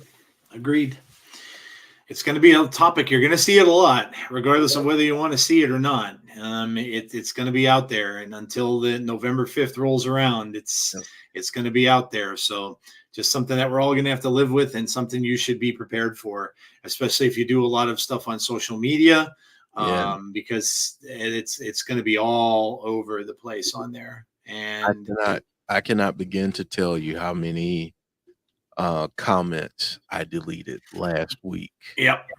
For my job, just based on people's beliefs and some of the services that we offer as a healthcare organization. Seeing some of the comments last week, having to delete some of those was kind of heartbreaking, to be honest. Yep. Agreed. Good deal. There you go. All right. Well, there is the airing of grievances for this week. Good job, Jeff. I loved it. But yeah, we're going to move on to Sell or No Sell. Yeah. Yeah, we are. All right, guys. Deanna's bringing up some real hot button topics. So just, I was going to ask, is pineapple on pizza a thing? Should it be a thing? So pineapple and ham on pizza. Yeah. Yeah. I mean, toilet paper. My stepdad collected so much toilet paper from COVID. And I to this day, I bust him. When I saw him the last time, I'm like, do you still have that all in your bait? Like, what were you doing with all that? Were you making a fort? Was it like the toilet paper fort that you had going down there? Like, I just don't get it. And now they were back to doing it again recently because they were supposed to have that big shipping shutdown, which completely got avoided. They actually signed on for another 2 years, so that got avoided altogether. But people, again, were hoarding toilet. What is it with hoarding toilet paper? Like, toilet paper is not like the most important thing you'd think of that you'd want to need to hoard. So I heard a funny, I started watching, like, I like watching some of the late night shows, and I kind of missed them, but now I get to see the monologues on YouTube and stuff. And I watched Jimmy Kimmel talking about it on YouTube, and it was hilarious. He was mentioning, he's like, there are other things out there that you could do that business with. He goes, may not be the most comfortable thing in the world, but we do have wrapping paper, we have paper bags, we have like plastic bags. He said, there's a lot of stuff out there that you can kind of do that with it. You wouldn't have to, you need to hoard toilet paper. But he's right. It's the silliest thing ever. So I don't know, man. Yeah, it's crazy, dude. Yeah. All right. Yeah. Topic number 1. And guys, you know how to do this. Play along with us out in the chat. Let us know if you are selling it or you are no selling each topic. And then don't forget, come the third topic. That is a audience topic. So you guys will get to give us a topic. We'll pick one to put on the spinner, and then we'll pick one of your topics to be our topic number 3. So topic number 1 is adding a third hour to SmackDown is a wise business decision for WWE. Jeff, what do you think? Because of how it's worded, I'm going to sell it. Okay. But honestly, as a wrestling fan, I don't think they need to add a third hour to the show. But in terms of business, it makes all the sense in the world. But I don't think they need to have a third hour, but because it's worded as business decision, and we know that these companies are in the business to make money and put their product in front of people's eyes and ears and on their phones and everything everywhere else. Yeah, it's great, but I don't think they need another hour. Yeah. It's a funky question because you can say, is it a wise business decision, and probably agree with it. Or look at it from a fan standpoint, which I think basically Jeff was just talking about. I'm kind of going to go the same direction here, because do I think it needs it? No. Do I think it's, but do I think it's for a wise business decision for them to have a longer show that night? And USA is probably not going to mind doing it anyway because they're losing Raw. So I don't know. Maybe that's going to reverse itself because we really don't know what Netflix is going to be. We don't know if Netflix is going to exactly be 2 hours. It might be 2 hours and 15 minutes. It might be 2.5. It might be 3, depending on what they're doing. It might be under 2 hours. So that can be all over the place. So maybe they're just going to try to keep it still where it's 2 hours for one show or close to that. And maybe they're going to keep it to. I still kind of think that that's why they're already getting us ready for that by doing the Raws for 2 hours to end this year, because I think deep down inside that without the commercials on Netflix, that it's going to be closer to 2 hours than it is going to be to 3, unless they have something really big happening. Like the first show may go really long, just for the reasons we were talking about earlier. If they have The Rock and Cody, as you know, and then they could just let them wrestle however long they want to, and it ends when it ends. But yeah, I agree with your decision on this. Do I think it's a wise business decision? Probably. Would it be something I would necessarily do? Probably not. Probably not. So Yeah, I don't think I mean, it's good from a standpoint where hopefully they'll showcase more of the roster and not just give more time to the same storylines. yeah. But but from a business decision, it makes sense. But wrestling wise, unless they're going to use that last hour, an idea, I guess, would be to make that first hour like an hour where you get to see some of the wrestlers that you don't get to see often, and maybe bring in some NXT talent, some that you're looking to bring up to the main roster down the road and get people familiar with them and kind of educate them on who they are. If you do that first hour like that, maybe, but I don't know. Just my opinion. And we mentioned about this. We mentioned about this once before too. Like they would almost have to change rosters up a little bit to do this too, because they just don't have enough people on SmackDown. They had that set for a 2-hour show, so they would have to change things up a little bit. They'd have to get more people on this show, whether it's bring in some NXT talent or whatever the case might be. They'd have to change it up a little bit if they're going to do that. So yeah, so it'll be interesting. All right, let's see what everybody's saying out there. The depth just isn't there for SmackDown. Raw has the depth to go 3 hours. So business-wise, sell. Production-wise, no sell, says Andrew. Derek says sell or no sell. Randy, you're doing yours for later in the show. We'll have to remember to mark that. Randy, okay. Randy is behind the Kevin Owens attack on Cody. AB says, what's next for CM? Is he finally? Oh, okay. So this is all your ones for later. Okay. Yeah, I'm writing those down. So we need 1, 2, 3, 4, 5 more. So okay.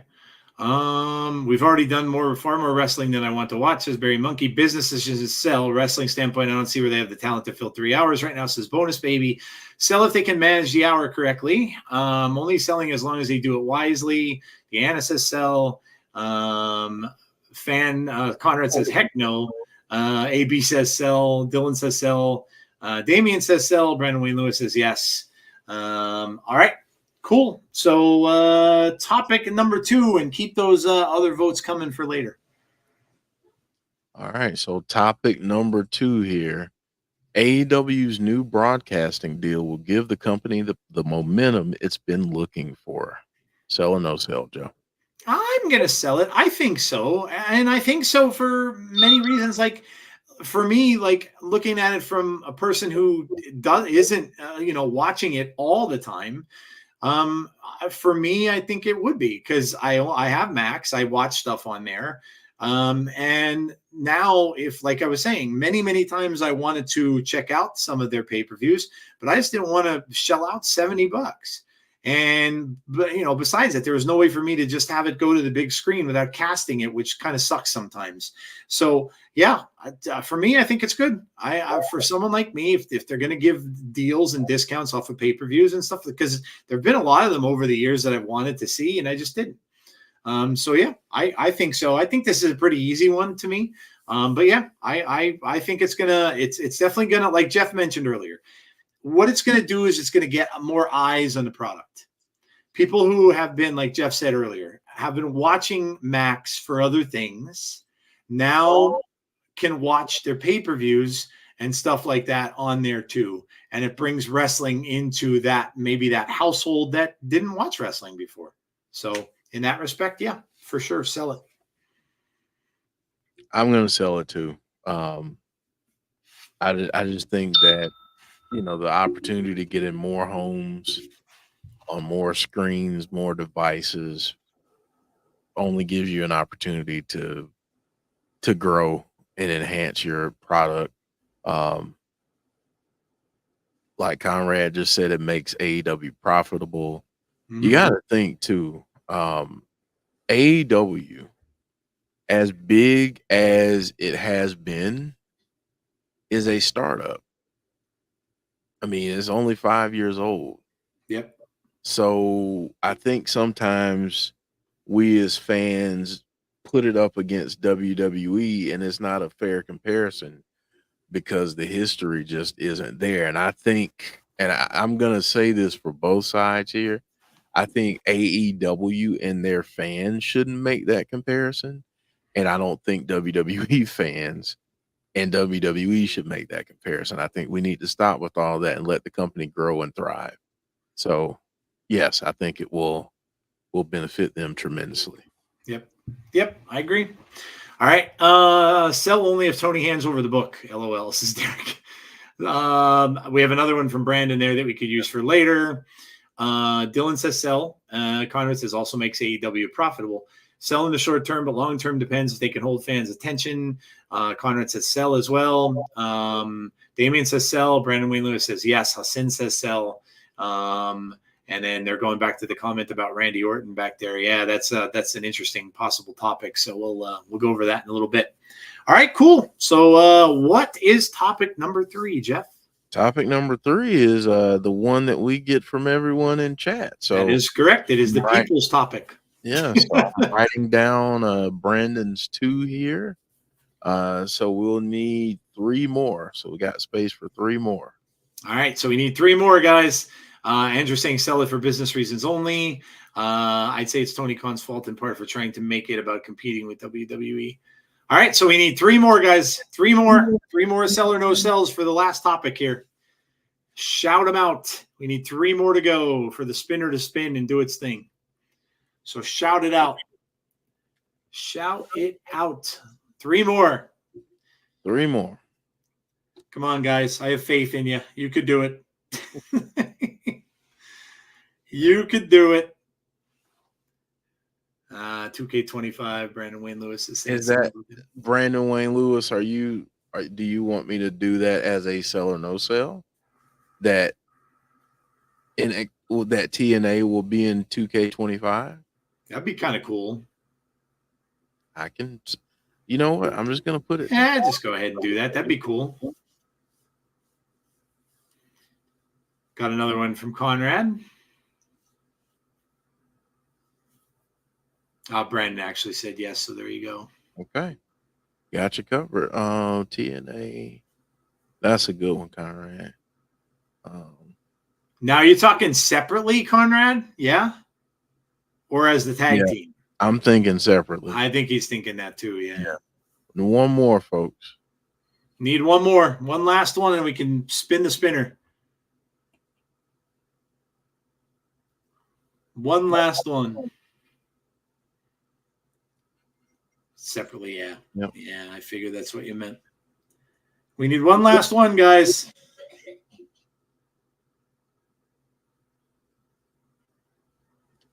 Because if I don't get one from you guys, I think I might have one. I'm gonna put Derek because that's fun. Mickey will take Derek on a date. Andrew Stevens had a wrestling one there too. Okay. Last Monster Standing is match of the year contender. Ooh, okay. All right. So here we go. Board is all filled with my terrible handwriting. We're going to spin it. I was about to say if it lands on the Mickey is taking Derek on a date one, I would probably Okay. So I kind of changed this up a little bit, but I forget who it was. I think it might have been AB Jobson asking about what's next for CM Punk. So I changed it a little bit, AB, and I hope this is okay with you. I said CM Punk will enter a title picture next, sell or no sell. So that's what we're going Yep. with. Yep. Okay. CM Punk will enter a title picture. We don't have to talk about specifics, but just a title picture next. I would probably sell it. And it would have to be, I think he will go the way of the Rumble to do it. So a lot of people are saying last year he was going to win the Royal Rumble. That was supposedly going to be the plan. And then he was going to challenge Seth, obviously, then. So people are different now. So, I mean, the cool thing about that is if he did win it, would he challenge Cody or would he challenge Gunther if Gunther still has it at that point? That's the interesting thing, because you could see CM Punk kind of going either way, because you already saw him have little confrontations with Cody in the ring. And there's probably no love lost for Gunther, so it doesn't really matter. But yeah, I'm gonna definitely sell that. I think that, I think that that's the next destination. I think this feud with Drew was what has gone on for months and months and months, and I think that happened probably because of the plan changes that changed up the whole thing with Seth and everybody else. So yeah, so I would sell that. I think that that's where he's going to go next. I mean, the fans love him. He's always going to be super, super popular. So to get him into a title picture, and listen, you hate to say it, but he's not a young dude anymore, and he does get injured a lot. So they may want to take advantage of that sooner than later. So yeah, I'm going to sell it. Yeah, I'm going to sell it too. And I think in terms of the direction that it goes, I agree with Conrad and I agree with you, Joe. I think he goes after Gunther. I think that the thing between him and Cody doesn't need to be a title feud or program. And I don't think you do it quite yet, because that's something that's going to be, you could almost use that, in my opinion, as a way maybe a year down the road to turn Cody heel. Just throwing that out there. But I think we'll see Punk and Gunther. I don't know that Punk will win for the world title, but I think we definitely see that program coming up. Yeah, I agree. Good one. All right, let's see what everybody says here. I think most people are selling this one too. Conrad says sell. Sell Survivor Series with Gunther, says Derek. Sell, says Damien. Calling Punk versus Gunther Survivor Series. Gunther wins. Wow. Okay. Brandon Wayne Lewis says yes. Sean says sell. Andrew says sell. Dylan says sell. Punk will challenge both Gunther and Cody at the same time for the big Saudi belt. Oh God. James Grant says sell. AB Jobson says sell, baby, sell. I'm no selling for now, because WWE may still be planning on Punk versus Rollins at WrestleMania or some point. Yeah. I mean, that could still possibly happen. That could happen somewhere down the road for sure. You never know. But yeah, interesting thought. So, but yeah, I think it's pretty safe to say that they're having Punk for something. They've got plans for him for sure. I think coming up in the future. So yeah, I think the Drew feud was good for both Punk and Drew. Yep. Because I feel like, for Punk, it just showed, for me anyway, it showed another level of Punk for me. And then Drew, what it did for me with Drew is it shows that he's, in terms of storyline wise, he's been the reason why he's not gotten to where he wants to. And last night told that story perfectly. It was, he just had to He just had to go that one little extra step when he didn't have to, and that cost him. So, yeah, I think you have to get Punk in a title picture soon. I think it improved Drew a lot too on the mic. I think that's some of the best mic work I've ever seen from McIntyre. Yeah. So And Punk pulls that out of people. Can you imagine what he can pull out of Gunther? You know? My gosh, yeah. I mean, I think they're really finding Gunther's lane and allowing him to speak more. I like that because before, if you notice, he didn't do a lot of talking. Yeah. And now he's doing more talking, and I like it. And it, it gives off this. He gives off this arrogance that I think is good for a heel. And how funny would it be to have CM Punk be the one to kind of bring him back to earth? So Yep. I think that's at the point too where Punk is in his career right now. I think he is. Everybody knows he's a master of the mic. Everybody knows that's what he does well. And I think now, he's probably at the point where, look, he was at how many times has he been at NXT now? Down there, working with those guys. I think that's probably what he wants to do. He might want to, start to teach the younger generation how to be as good as he is on the microphone, so we can have some people coming up in wrestling that are going to be really good. So yep. All right. I like how they tease Punk and Rollins and are keeping them apart for now. Yeah, that's been kind of simmering on the back burner for a little while now. Yeah, that'll probably happen at some point in time, but I don't know if it's going to happen very soon, because I do think that he's going to get involved with the title picture, like we're saying here, which would probably lead him to winning this year's Rumble.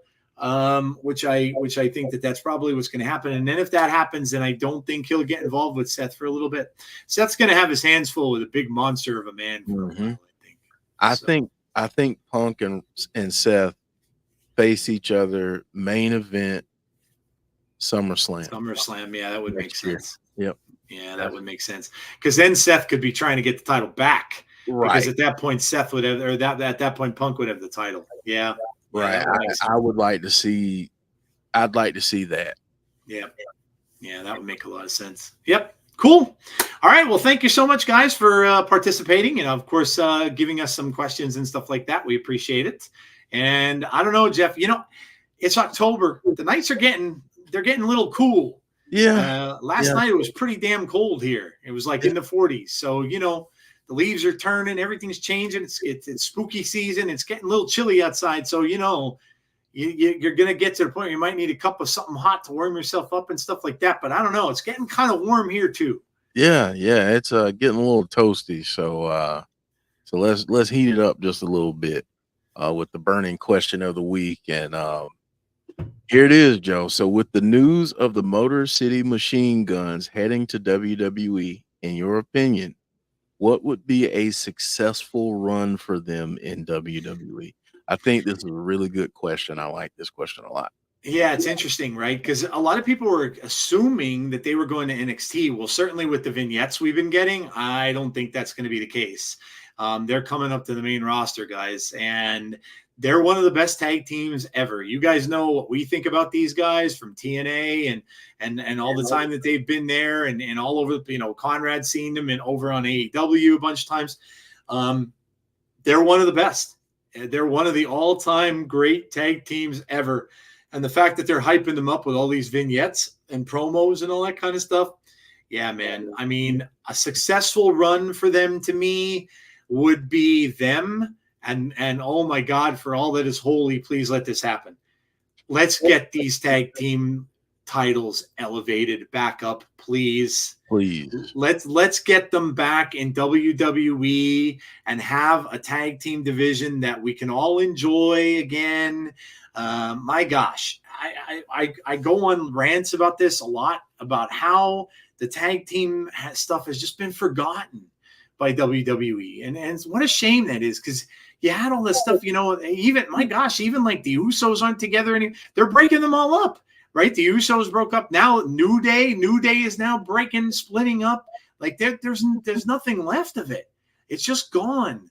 And tag team wrestling is so important for these wrestling companies. It's such a big staple of what wrestling is that they should really be putting more emphasis on it. And a successful run for them, Jeff, is to bring the tag team wrestling, good tag team wrestling, back into WWE. Maybe these are the guys to spearhead it. Maybe they're the ones that are. I don't care if they get gold. I don't care if they get to be champions or not. But if they can bring eyes back to the tag team division enough, Jeff, where, and I think too, that these two guys are guys that can walk into a locker room and they can sell the locker room on why they should be doing tag team wrestling. That's what I think that they're going to do. And that's what I think would be a successful run for them in WWE. And then once they go, all of a sudden you have tag team wrestling elevated back up again on WWE. I think that would be an amazing compliment to them. And Triple H, to me, should actually say to them, hey, this is what we want to do. We want to bring tag team wrestling back in our company to where it used to be back in the day of the Wild Samoans and the Strongbows and Mr. Fuji and Saito and all of that. We want to bring that back. And we want you guys to spearhead that. Why not? They're one of the best, if not the best tag team wrestlers out there. So let them, the Hardy Boys, right? Let them bring that back. And that's what, to me, would be successful. So, yeah. I think the way that they do that, Joe, is they have a good lengthy run as champions. Okay. Because, and one of my criticisms lately has been you've got Finn Balor and JD McDonough. Right. As tag champions. Yeah. I think they've defended their titles once or twice, maybe now. Yep. You got to put them out there more. Yep. And I think having a team like the Motor City Machine Guns, you got to use them. And bringing them in shows that you have some knowledge of what they've meant to the business. So utilize them in that way. And I think they will elevate the tag division again by having that run and putting on great matches and elevating other tag teams. Because I think, to your point, they've split up so many good quality tag teams. And, you know, we had that stretch for a while there where the New Day and the Usos were playing championship hot potato and they were trading off championship runs between each other, and you don't have that anymore. So bringing in a team like this automatically, I think, adds some flair to your tag division.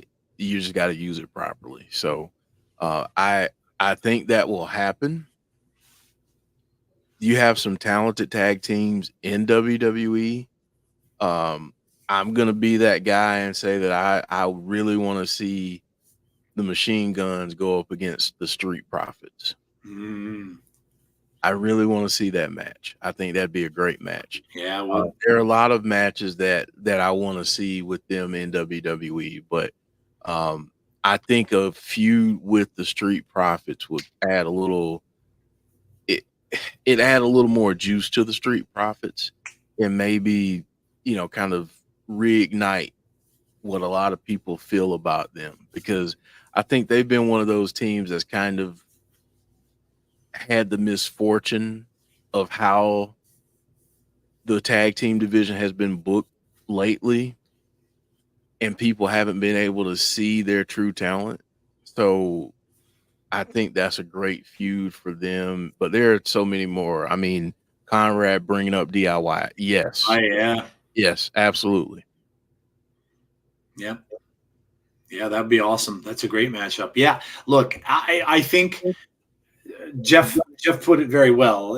It's not that tag teams don't exist. It's just that we never hear about them. Mm-hmm. We'll see maybe one match on SmackDown, right, where DIY will be wrestling the Bloodline, or you know, what about all the other ones? What about the Karrion Kross faction? What about them? We might see them. We might see them on a show once every 2 weeks. tag team wrestling should be on every single week. You should have at least one tag team match. And that goes for the women too. And I often said it's the easiest way that you can use talent. If there's talent that are just kind of sitting in the back, you don't know what to do with them, put them in a tag team and get the tag team divisions going again. Because tag team wrestling is just so fun. It's just so fun to watch. And so, yeah, you're in for a treat, Jesse. They are amazing. They are. They are amazing. Just so good together. And it's like they're like a tag team that they just know what each other is going to do. They've been working together for so long that they know when a move's going to happen, when they have to do certain things and stuff. It's amazing to watch. It's amazing to watch. It's really, really exciting. I'm and no offense to NXT, but I'm kind of glad they're bringing them up to the main roster. I really am. I think they belong there. They deserve that. And they could pop down to NXT every now and then, like the Good Brothers do and all that other stuff. But yeah, I think that I hope that this is the reintroduction of a weekly tag team wrestling match on both shows, on Netflix and on SmackDown. That's what I hope that it leads to. So, and title run, hey, I'm perfectly fine with that too, because they deserve it. They deserve it. Yep. So, oh man, if you've never watched Motor City Machine Guns and watch some matches they had in TNA, plenty of there are just so many good matches you can check out that are out there. They've done just phenomenal work. Jesse, any of their matches against the North? The North. Oh my gosh, Josh Alex. Yep. Jesse, you watch NXT, right? So Ethan Page, who is their champion right now. It used to be Ethan Page and Josh Alexander, who's in TNA, that would go up against the Machine Guns. Some of the best tag team wrestling I've ever seen. And one of the things that got me into TNA, because I was watching their matches when we first started. So yeah, check them out. Just look up Motor City Machine Guns versus the North. Amazing. Just absolutely amazing matches. So yep. Check them out. Good stuff. So that was the burning question of the week, and we are moving on, Jeff. I believe it's time to do our favorite moments of the week. Yeah. And Conrad has another good beer money. Yeah, man. Another good feud for you to check out. So Yep. Beer money for sure. All right, guys, we're doing our favorite moments of the week in wrestling. So 3, 2, 1. We're going to do our threes first. So give us all yours in the same order. So start with your threes, then go to twos, then go to ones. So Jeff, what was your number 3 favorite moment of this past week in wrestling, man? Well, I'm going to give a disclaimer and say that many of my moments will have very little to do with wrestling. That's okay. But I'm going to start here at least. Number 3 for me was the entirety of the Bad Blood PLE. I thought it was really well done. Mm-hmm. I was worried for a minute when they started out with the Hell in a Cell match, because I was like, oh man, I hope that this really lives up to how violent the feud has been. And boy, did it. Derek sent me a picture earlier of Drew. I think he had to get some staples when he got busted open. So yeah, I don't doubt it. Yeah, it was a good match, and the night was good. So yeah, Bad Blood for me, number 3 this week. Nice. I'm gonna go with the premiere as well, but mine is the premiere in the CW for NXT. Very exciting, and even got you got a little TNA flair on there. They had, of course, the match with the split up of the Rascals, and so you got that. But yeah, I thought it went really well. Of course, CM Punk being there, never going to hurt anything, and you got some cool, appearances on the show. And yeah, to me, I don't think they missed a beat. I have been watching it weekly anyway because of all the TNA stuff going on, where I never used to watch it that much before. But the fact that they debuted it on a brand new channel, like I said, a lot of times when you do these kind of things, you want to of course it's going to be different, but you don't want to make it seem too different to the fans that have been watching it for years and years and years.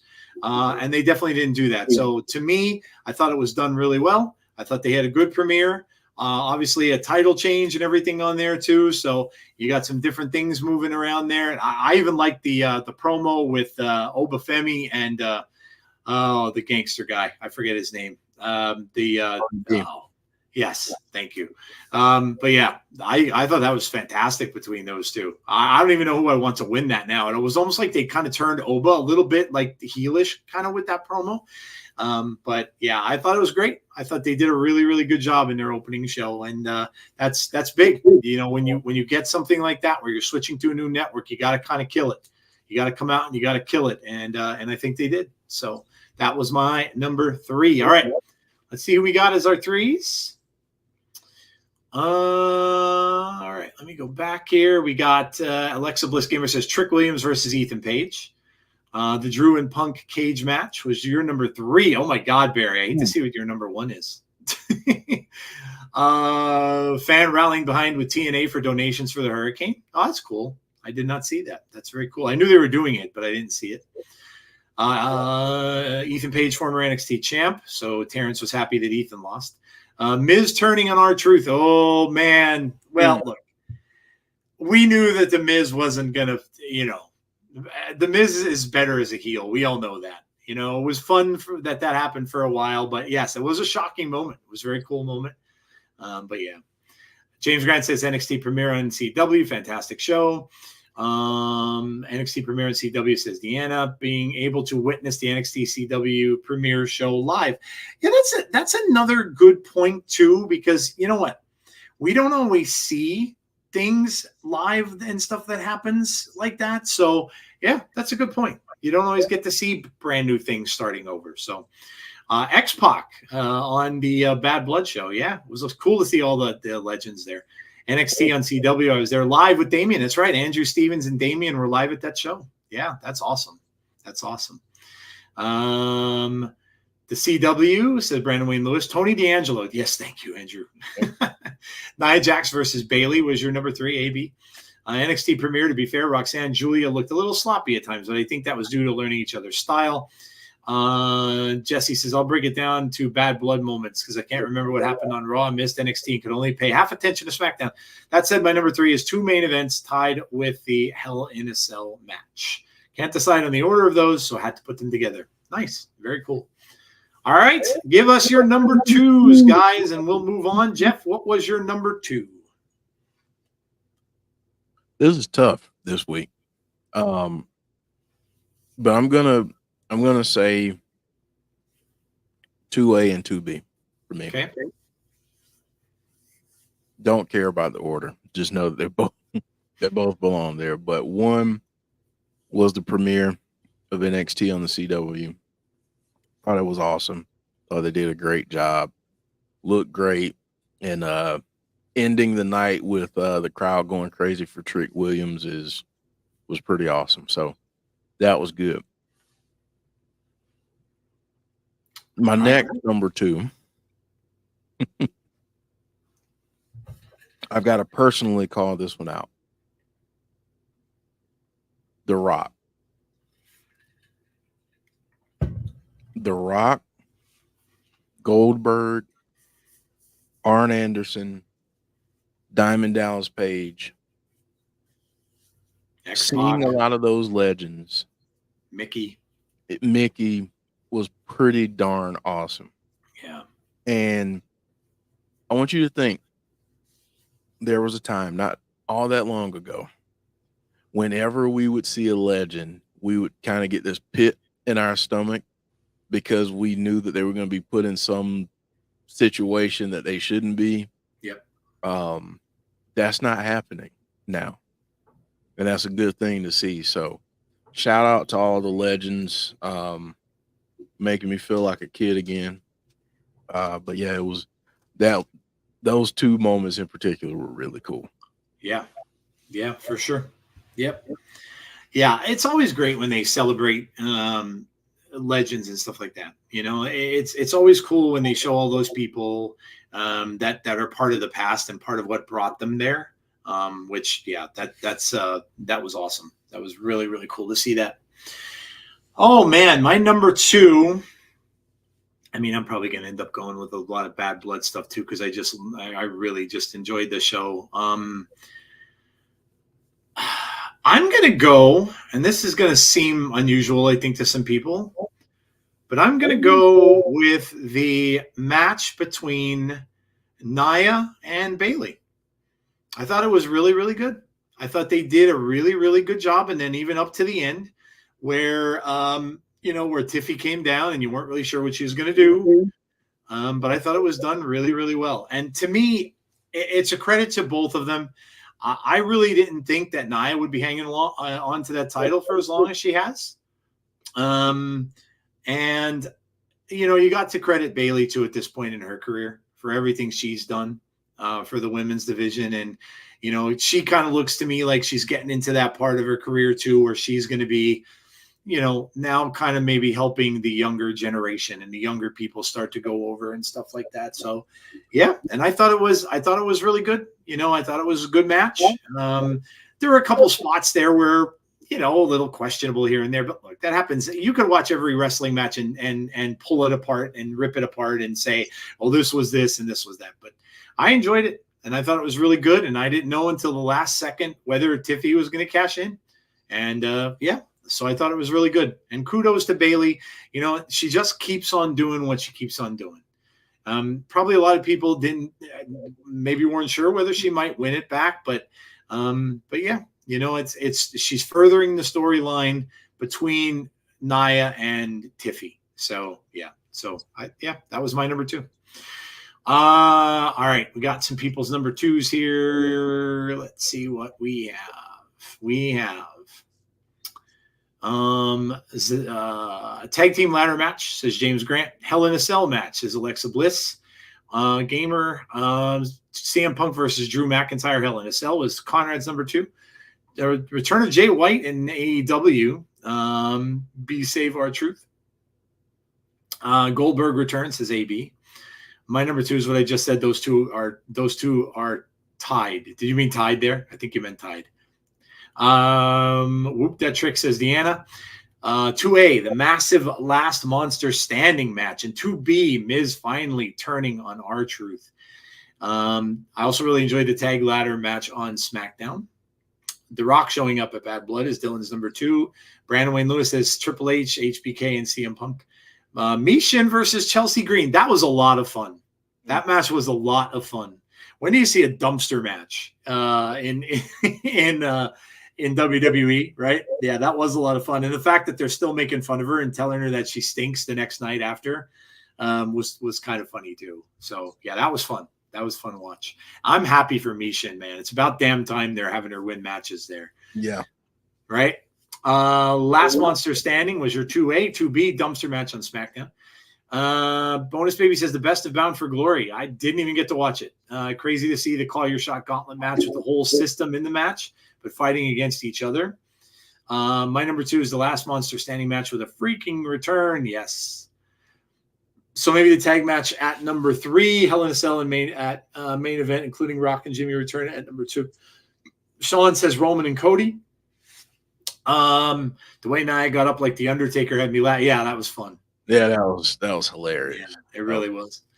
Bayley trying to walk up and dance with Naomi, Jade, and Bianca was hilarious. And did Tiffany call Bayley by her shoot name Pam? And then we were getting okay. All right, so let's move on to our number 1 moment of the week. So, Jeff, what was your number 1? I have 2 number 1 moments. Okay. Neither have anything to do with wrestling. Okay. Both have to do with my children. Okay. Proud dad moments. So the first one I will bring up my baby girl, who's in the 1st grade, and she's already reading at a 3rd grade reading level. And she's doing very well in school. Actually had a really nice note come home from her teacher a couple weeks back. So want to shout her out because she's doing such a great job, and she loves learning, and I love that. I love to see that from her. Then the last one, yesterday was the first time that my son's football team lost. They were undefeated until yesterday. They played against another team who was undefeated as well, and they lost the game. And there were a couple kids who kind of got upset. They threw their mouthpieces and threw different things, and just stormed off the field. And my son was there to say, "Hey, look, it's just one game. We still have a chance at the playoffs, and we can still win the whole thing. Let's keep fighting. Let's keep trying. Let's keep doing what we got to do." And seeing that from him at such a young age, he's 9, but just seeing him display those types of leadership skills really, really made me a proud dad. And it was pretty awesome to see. And um, yeah, proud of my kiddos, and definitely wanted to share those as my number one moments of the week. That's awesome, man. That's awesome.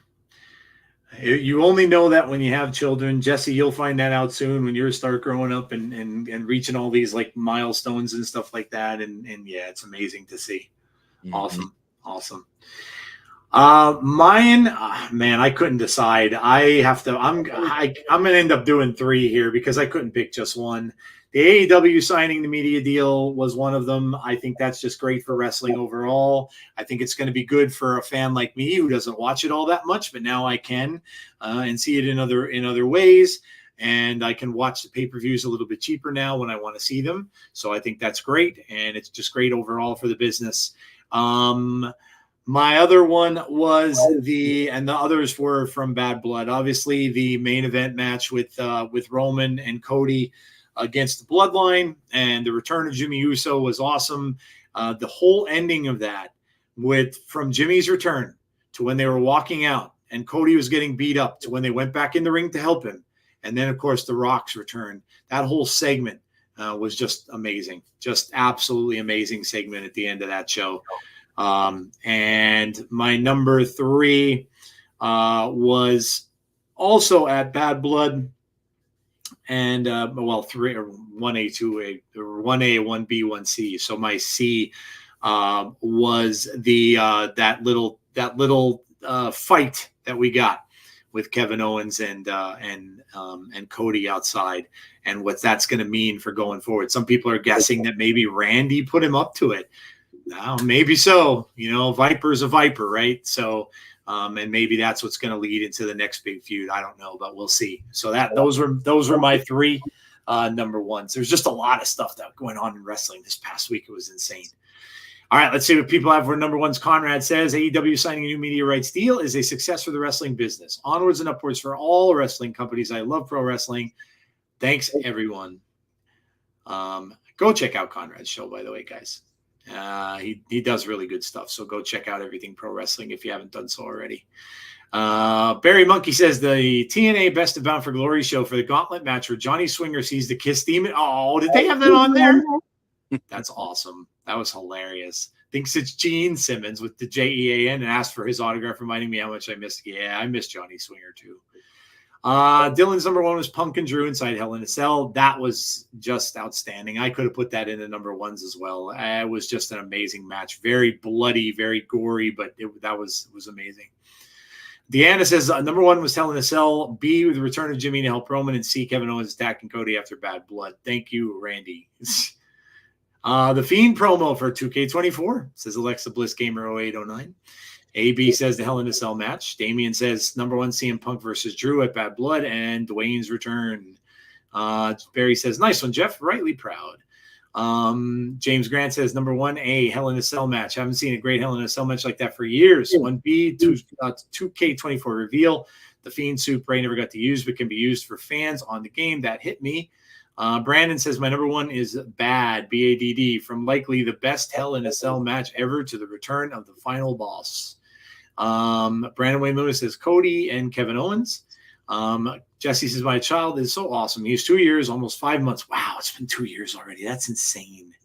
Right. Oh my gosh. Remember when you were just having him back then? It goes so fast. He speaks full sentences, sometimes up to 8 or 9 words, counts to 10, knows his ABC, says big words, and understands what they mean and how to use them. That's awesome. Had a family member go missing twice this week. They were found. They are in a hospital getting help. They are struggling with the loss of a parent. People talk to each other, ask for help, says Bonus Baby. I'm glad they were found. That's good. Jesse says he's perfect. That's awesome.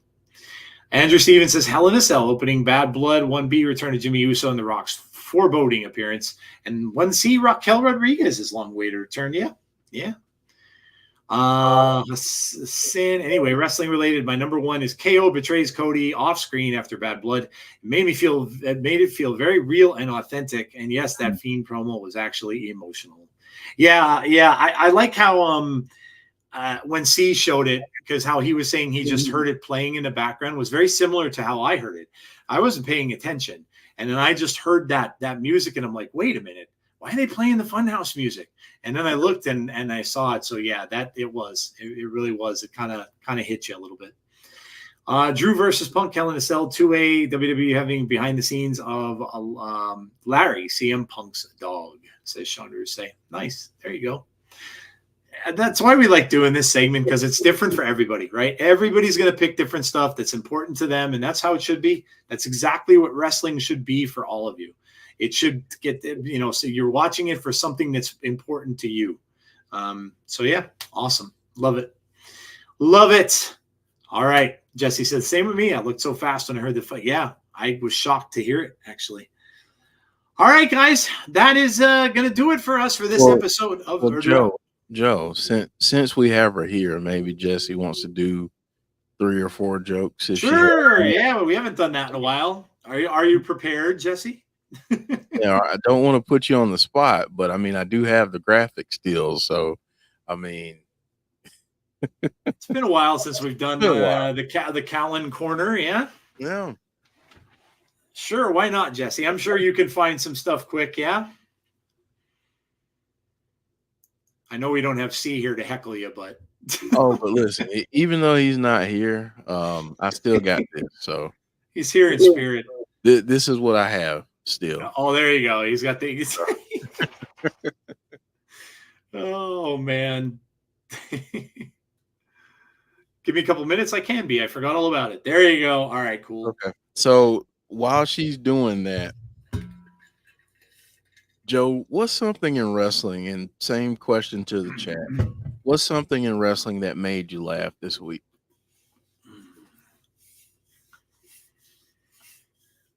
Let me think here.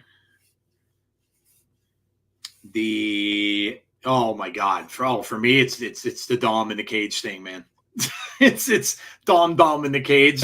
First when he came out in the lowrider. Second, when he was up in the cage and then he noticed the door flung open, but he still didn't want to get out of it because he was terrified.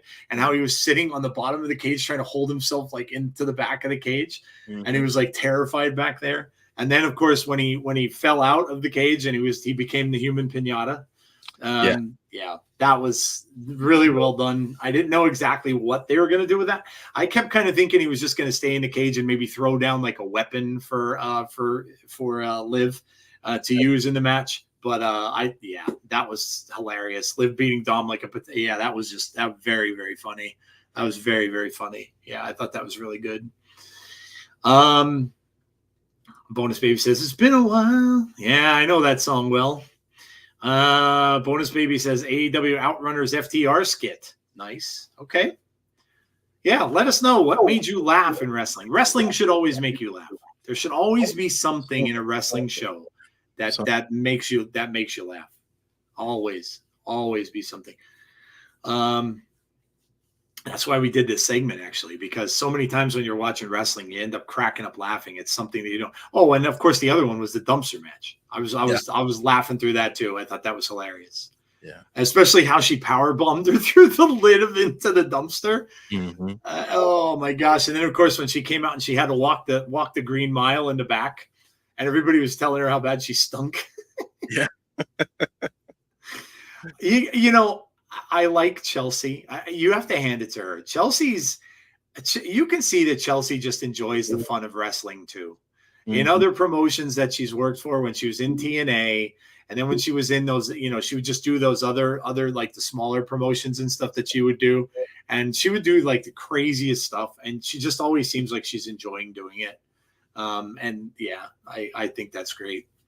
Brandon Wayne Lewis says, Joe Hendry's always funny. He's always going to come up with something funny. No matter what he's doing, he's coming up with something hilarious. So yeah. But yeah, let us know if you have any funny things until Jessie comes up with her jokes. In the meantime, I will tell you what we've got coming up. On Tuesday, of course, Fireflies Forever at 6 o'clock p.m. Eastern Standard Time. I'm sure a lot of that will be spent on more clues, which one I'm sure we're going to be getting. That they're in that stage now of giving clues about what's coming next. So we'll probably get some clues on Raw. And then, of course, we'll probably we'll talk more with Chris, obviously, about the Bray Wyatt, the video game, and the Fiend, the new Fiend outfit and stuff like that coming to the game. So join us for that. And then, of course, Thursday we'll be back for TNA because there's no hurricanes shutting down the shows or anything like that this week. So we'll be back, and we're on the road for Bound for Glory. It's not that far away. What are we? 2 weeks? Is it 2 weeks away? Mm-hmm. Or is it 3 weeks? I can't remember now. Let me look and see. Let's look and see. It's either 2 weeks or 3 weeks away. It's coming though. It's very, very close. Biggest look. October 26th. So we got 20 days. And where we're getting Joe Hendry and Nick Nemeth for that title. And all I can say is this: watch out for Bradshaw. Watch out for Bradshaw. That might be the downfall of Joe Hendry's quest for that title. So we'll see. We'll see how it goes. I hope whoever had the idea of making Dominic Mysterio a hardened criminal got a pay raise.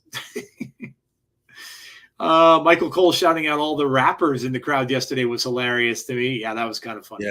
Yeah, that was hilarious. And I'll say this too: anytime I can watch Booker T, him on commentary is just absolute gold. Yeah, it is. Yeah. Michael Cole and Nick Aldis with the trash bin puns. Yeah, that was funny too. Yeah. Chelsea's unfortunate stink of defeat. Good night, Brandon. That's one of the things, wrestling should be exciting and fun, but it should always have something there that makes you laugh. There will always be people. I mean, my gosh, we had Truth doing it for years, and he still is today. Mm-hmm. He still is today, and making you laugh no matter how he's doing it. So there's just certain wrestlers who have that gift to do that. Nia Jax rising up like Lady Kane was both funny and scary at the same time. Good night, Brandon. For peace in the Middle East. Yeah. Yep. We don't like seeing anything like that going on anywhere. People dying for no reasons. But yeah. So there's our schedule, guys. And like I said, then of course we'll be back here next Sunday for another episode of Between the Ropes. Thank you, Jeff. Booker T is gold on commentary. I don't know why people hate on him. Yeah, I don't either. I never understood that. I don't get it. I never understood that. One of the best in the business, man. I can remember watching them when they were the Harlem Heat. Yep. It was such an amazing tag team. We saw them live, actually, at a show that we went to see down in Philadelphia, which was really cool. So... yeah, I've seen them a couple times live, and then a couple of years ago, I got a chance to meet him. That's right. Yeah, completely random. Like I just heard from someone that he was going to be there, and it's like 5 minutes away from my house, and just being able to go there and meet him and shake his hand, take a picture with it, it was pretty awesome. That's cool. Yeah, it's really cool. It's really cool when you get to meet. I've only ever met a handful of wrestlers in my, since I've been watching. But it's awesome when you get to meet them and you realize that they're regular people. Yep. And so, yeah. Jeff, I don't know if I told you this. I watched the remake of Salem's Lot. You didn't tell me, but I did see you post about it, I think. I enjoyed it.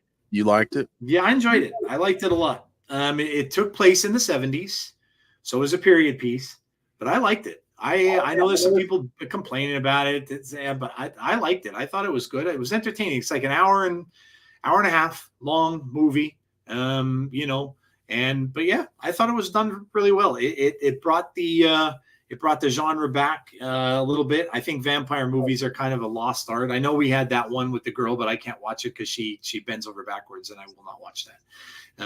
But yeah, I thought it was good. I thought it was really entertaining. I liked it. Yeah. I think with folks, man, when it comes to remakes and especially horror remakes, I don't know what they're looking for. Yeah. I don't know that they know what they're looking for. I think you're right there, because there was somebody on my Facebook page that came out and was saying that he thought it was the worst movie ever made, and he said you and I must have watched two different movies and stuff because it was awful. And I'm like, I thought the same thing. I'm like, well, I kind of thought the one from the 70s with David Soul, who was in Starsky and Hutch, was kind of cheesy. So, but now that they get to use all the special effects, I'll tell you what, man, when they do that iconic scene of where the kid's floating outside the kid's window, oh my God, creepy. I can't wait to watch it. It was good. It was definitely worth watching. I enjoyed it. I liked it. I thought it was good. I remember watching Harlem Heat as the Ebony Experience in Skandar Akbar's GWF. Oh my gosh, yeah, that's going back. That's going back. Booker T. Duck. Said Brandon Wayne Lewis. Ducky Ducky, quack. Ducky Ducky. Met Superfly Jimmy Snuka at a Denny's. He and like 6 other Polynesians were crammed into the smallest booth in the restaurant. I'm trying to think of I was about 8 years old when I met Andre the Giant. He was the first ever wrestler I met. I met oh my gosh, now I'm gonna forget who I met. Oh my gosh, who was the guy that used to? Oh my God, I can't remember. The guy that used to wear the towel and take the towel off and hello, ladies. What was his name? Val Venus. I met him I was working at Best Buy at the time, years ago though, my first stint there, and there was a Circuit City, like literally across the mall from where our store was. And I remember going over there to find a CD one night because we didn't have the CD I wanted in our store. So I went over and I'm looking through the racks of CDs, and all of a sudden I hear this gravelly voice go to me, "Hey, bud." And I look over and I'm like, "Well, goddamn, it's Val Venus." And he goes, "Yo, you know if there's a Best Buy around here?" And I'm like, "Yep, I work in one." He goes, "Oh, cool. Well, where is it, man? Would you mind telling me?" I'm like, "Yeah, no." So I gave him directions and so. And then I immediately called one of my friends who is a big wrestling fan, and he was working over there at night. And I told him, I said, "You'll never guess who's coming over to the store." And he's like, "Who?" And he said, I told him Val Venus, and he goes, "Get out of here." And I said, "Yep, he just left in Circuit City. He's looking for a particular CD, so he's headed over." They all ended up meeting him at the door. That was hilarious. Yeah, it was funny. It was really funny. You want to know what's sad though? I was just about to say, bonus baby. A lot of people in our chat might not even know what the heck Circuit City was. That's very true. Yeah. Or Blockbuster. Yep. Oh my God. There's nothing like renting videotapes back in the day, man. I know. Blockbuster Video is so much fun. So much fun. Circuit City, do those still exist? No, they are gone. They are gone by the wayside of the video stores, all except for the Blockbuster that's in Seattle, which apparently is still open. Mm-hmm. But yeah, we had one right across from it was on the other side of the town from where Best Buy was. So classic. You can't even buy movies anymore. Our Best Buy doesn't even sell. We get people in daily saying like, "Where's your movie section?" We don't sell them anymore. Don't sell them. Yeah. Got rid of them in January of this year, this past January. So it's crazy. Crazy. Coming up on Halloween season too, man. I love all the what is it? The AMC Fright Fest will be coming on soon with all the horror films. I love Blockbuster, especially the movies, because You mean behind the red door? That funny. section. That's a funny story. I used to tell that all the time. We would go. My dad would take us for videotapes sometimes, and it was only this. Like the stores were kind of small. Like this wasn't even a Blockbuster. This is before then. So he was going. He'd take us in, and we'd be looking at the tapes. And all of a sudden, you'd look around, and we're like, "Where's Dad?" And we're like, "Yeah, I don't know." And all of a sudden, you look, and you see him coming from this funny red door that's in the back of the store, and we're like, "Dad, where were you?" "Oh, I went to the bathroom." "Oh, Yeah. Oh, okay." Yeah. The secret bathroom. Yeah, that's where you were. So there was a store in my neighborhood where I grew up, and it was an old country store. I grew up in like the country, so but they had video rentals there, and everyone that had video rentals always had the forbidden area. Mm-hmm. And somehow, some way, I managed to get in this forbidden area. Oh no! And I was a teenager, and my mom was at the store with me. Oh no! And that was an interesting conversation. I'm sure it was. I worked for Blockbuster. I worked for Blockbuster for like a hop, skip, and a jump. I was there setting up a new store, and I worked there for like 2 months because I was going to college then.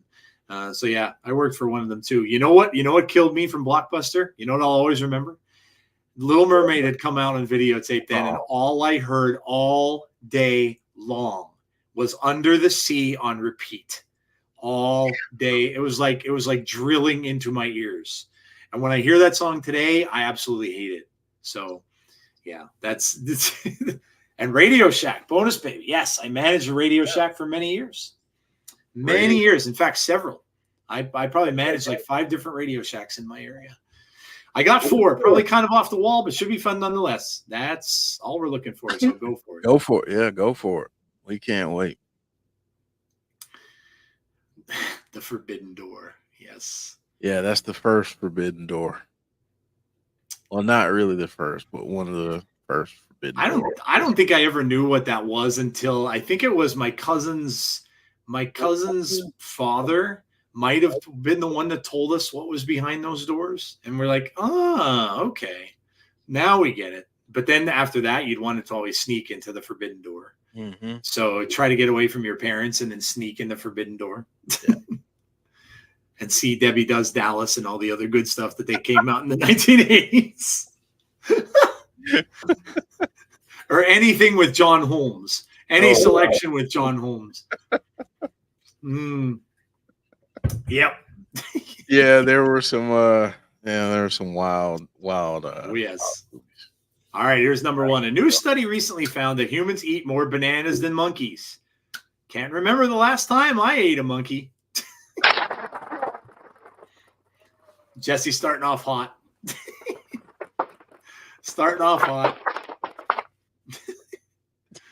Oh, man, I love it.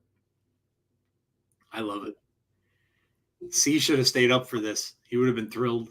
Yep.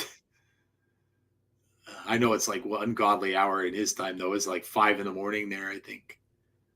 Or something along those lines. That's why James Chadwick never stays up for the show, because it's too dark or too late. All right, number 2. I was applying for Australian citizenship, and the interviewer asked, "Do you have a criminal record?" I said, "No. Is that still required?"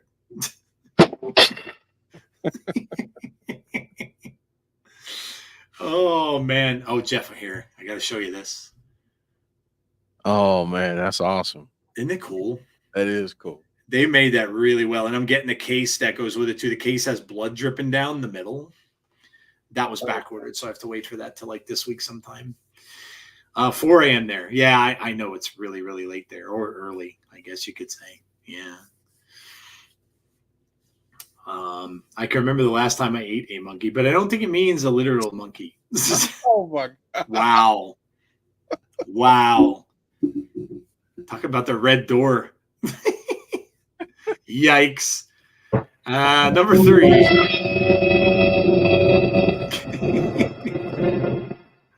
Getting suspicious that the reason the world is so bad for everyone right now is because we all ignored the chain emails in 2005 and didn't forward them to 10 of our closest friends. Oh, I remember those things. Chain mail. Yep. Yeah. Or the Yeah. 10 friends for good luck. Yes. How about the chain letters? Do you remember getting chain letters in the mail? Yeah. Oh my gosh. Wild times. Yes. Yes, it was. Yes, it was. Oh man. While we're mentioning C, make sure you go check out his channel too if you don't already. I'm sure a lot of you already do, but if you don't, go check it out. He does all the things you might have missed if you happen to miss SmackDown or Raw. And of course, he's also doing a news you might have missed that he does during the week, and he does all the stuff about all the Bray Wyatt stuff too. So check it out. And go check out Tazzy.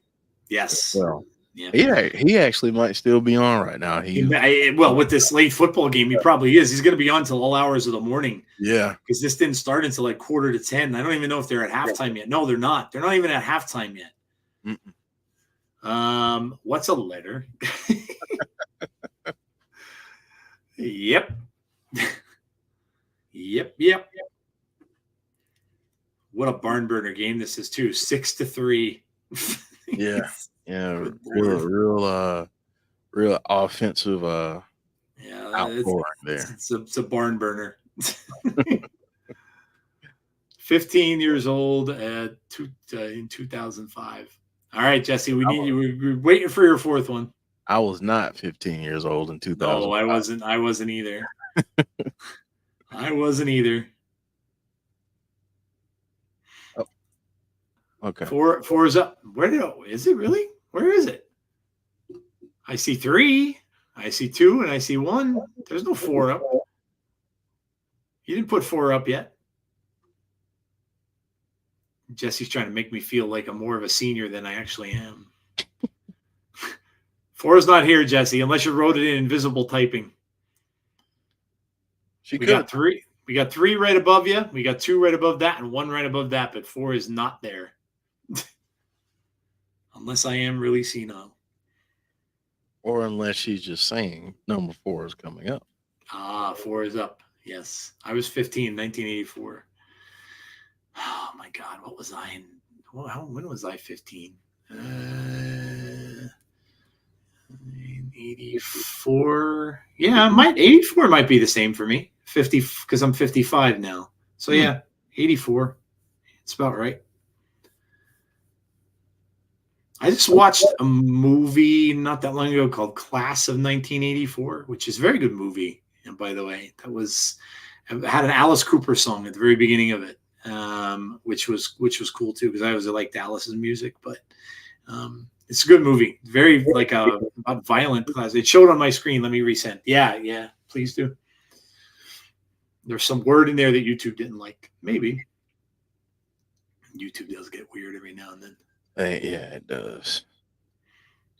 Google as a whole gets weird at times. I have to watch Penguin tonight. The next episode of Penguin's on. I've been liking the Agatha series too, and on Disney. It's actually been pretty fun. And I mean Aubrey Plaza, yo. Mm-hmm. I'm pretty sure I have it figured out who she's playing in that too. And man, oh man, if it's true, I'm pretty darn excited about it.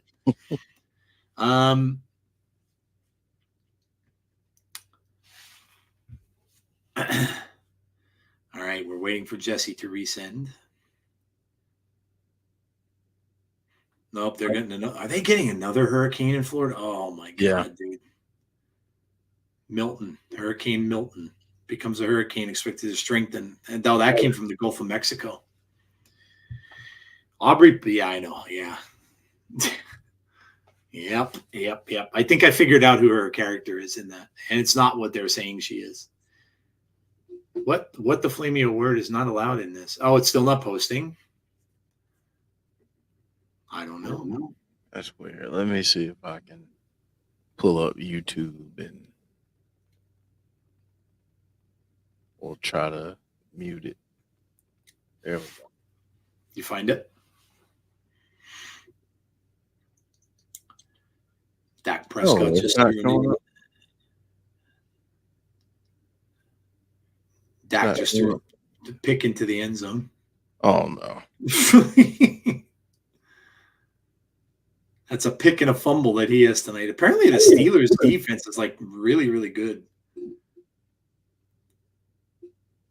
It's helping me out though, because the guy that I'm playing in fantasy this week has Dak. So the worse he does, the better my fantasy team is. Well, I need for Justin Fields to not play well, or CD Lamb for that matter. Well, CD was about to catch the touchdown pass, but of course it got picked off. So you're good there. Well, thank goodness for that. Sorry, Fields is not playing well either. Apparently, right now he has 2 points. 2 points. Yeah, you're not going to probably get a lot of points out of a 6-3 game. That's good. I'm looking for that, because I have Najee Harris for the Steelers. He's got me 5 points, and I have Freiermuth, their tight end, who doesn't have anything yet. My MVP this week, Joe Burrow, 35 points. Children. Steelers defense is always good. Their offense. Nah, I don't think it is as good as it is this year. It's crazy. They've been holding people like less than 10 points, which is kind of crazy. Guess it's not those words. Yeet. Yeet. not yeet. Yeet. Maybe, Jesse, at this point, maybe you should pick another one. Since we can't see it. Yeet. It's not yeet. Yeet.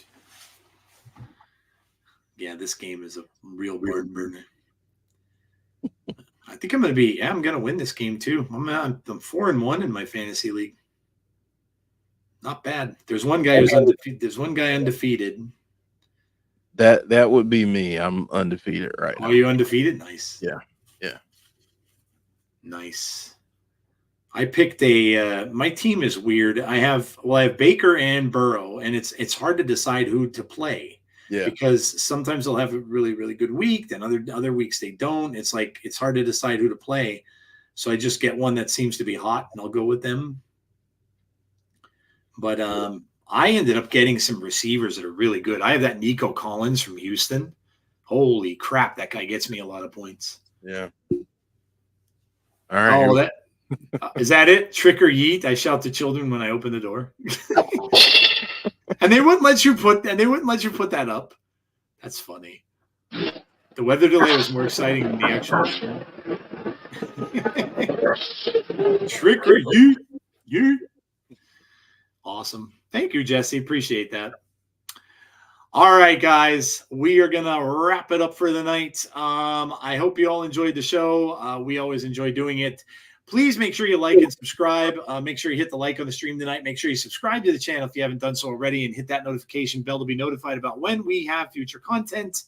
And our next show will, of course, be Fireflies Forever on Tuesday at 6:00 p.m. Eastern Standard Time. So come and join Jeff and myself and Chris for that. And then we'll be back again on Thursday for another episode of TNA, which may have Tazzy, because I think he's about done with baseball. Yeah, he's done with baseball now. So Tazzy should be joining us for that when he can. So come join us for that. And then we'll be right back here next Sunday for another episode of Between the Ropes. All right, guys, have a great rest of your week. Please stay safe. Be kind to one another always. And hopefully we will see you all on the next episode of The Insiders Pro Wrestling. Have a good night, guys, and we'll talk to you all soon. See you all soon.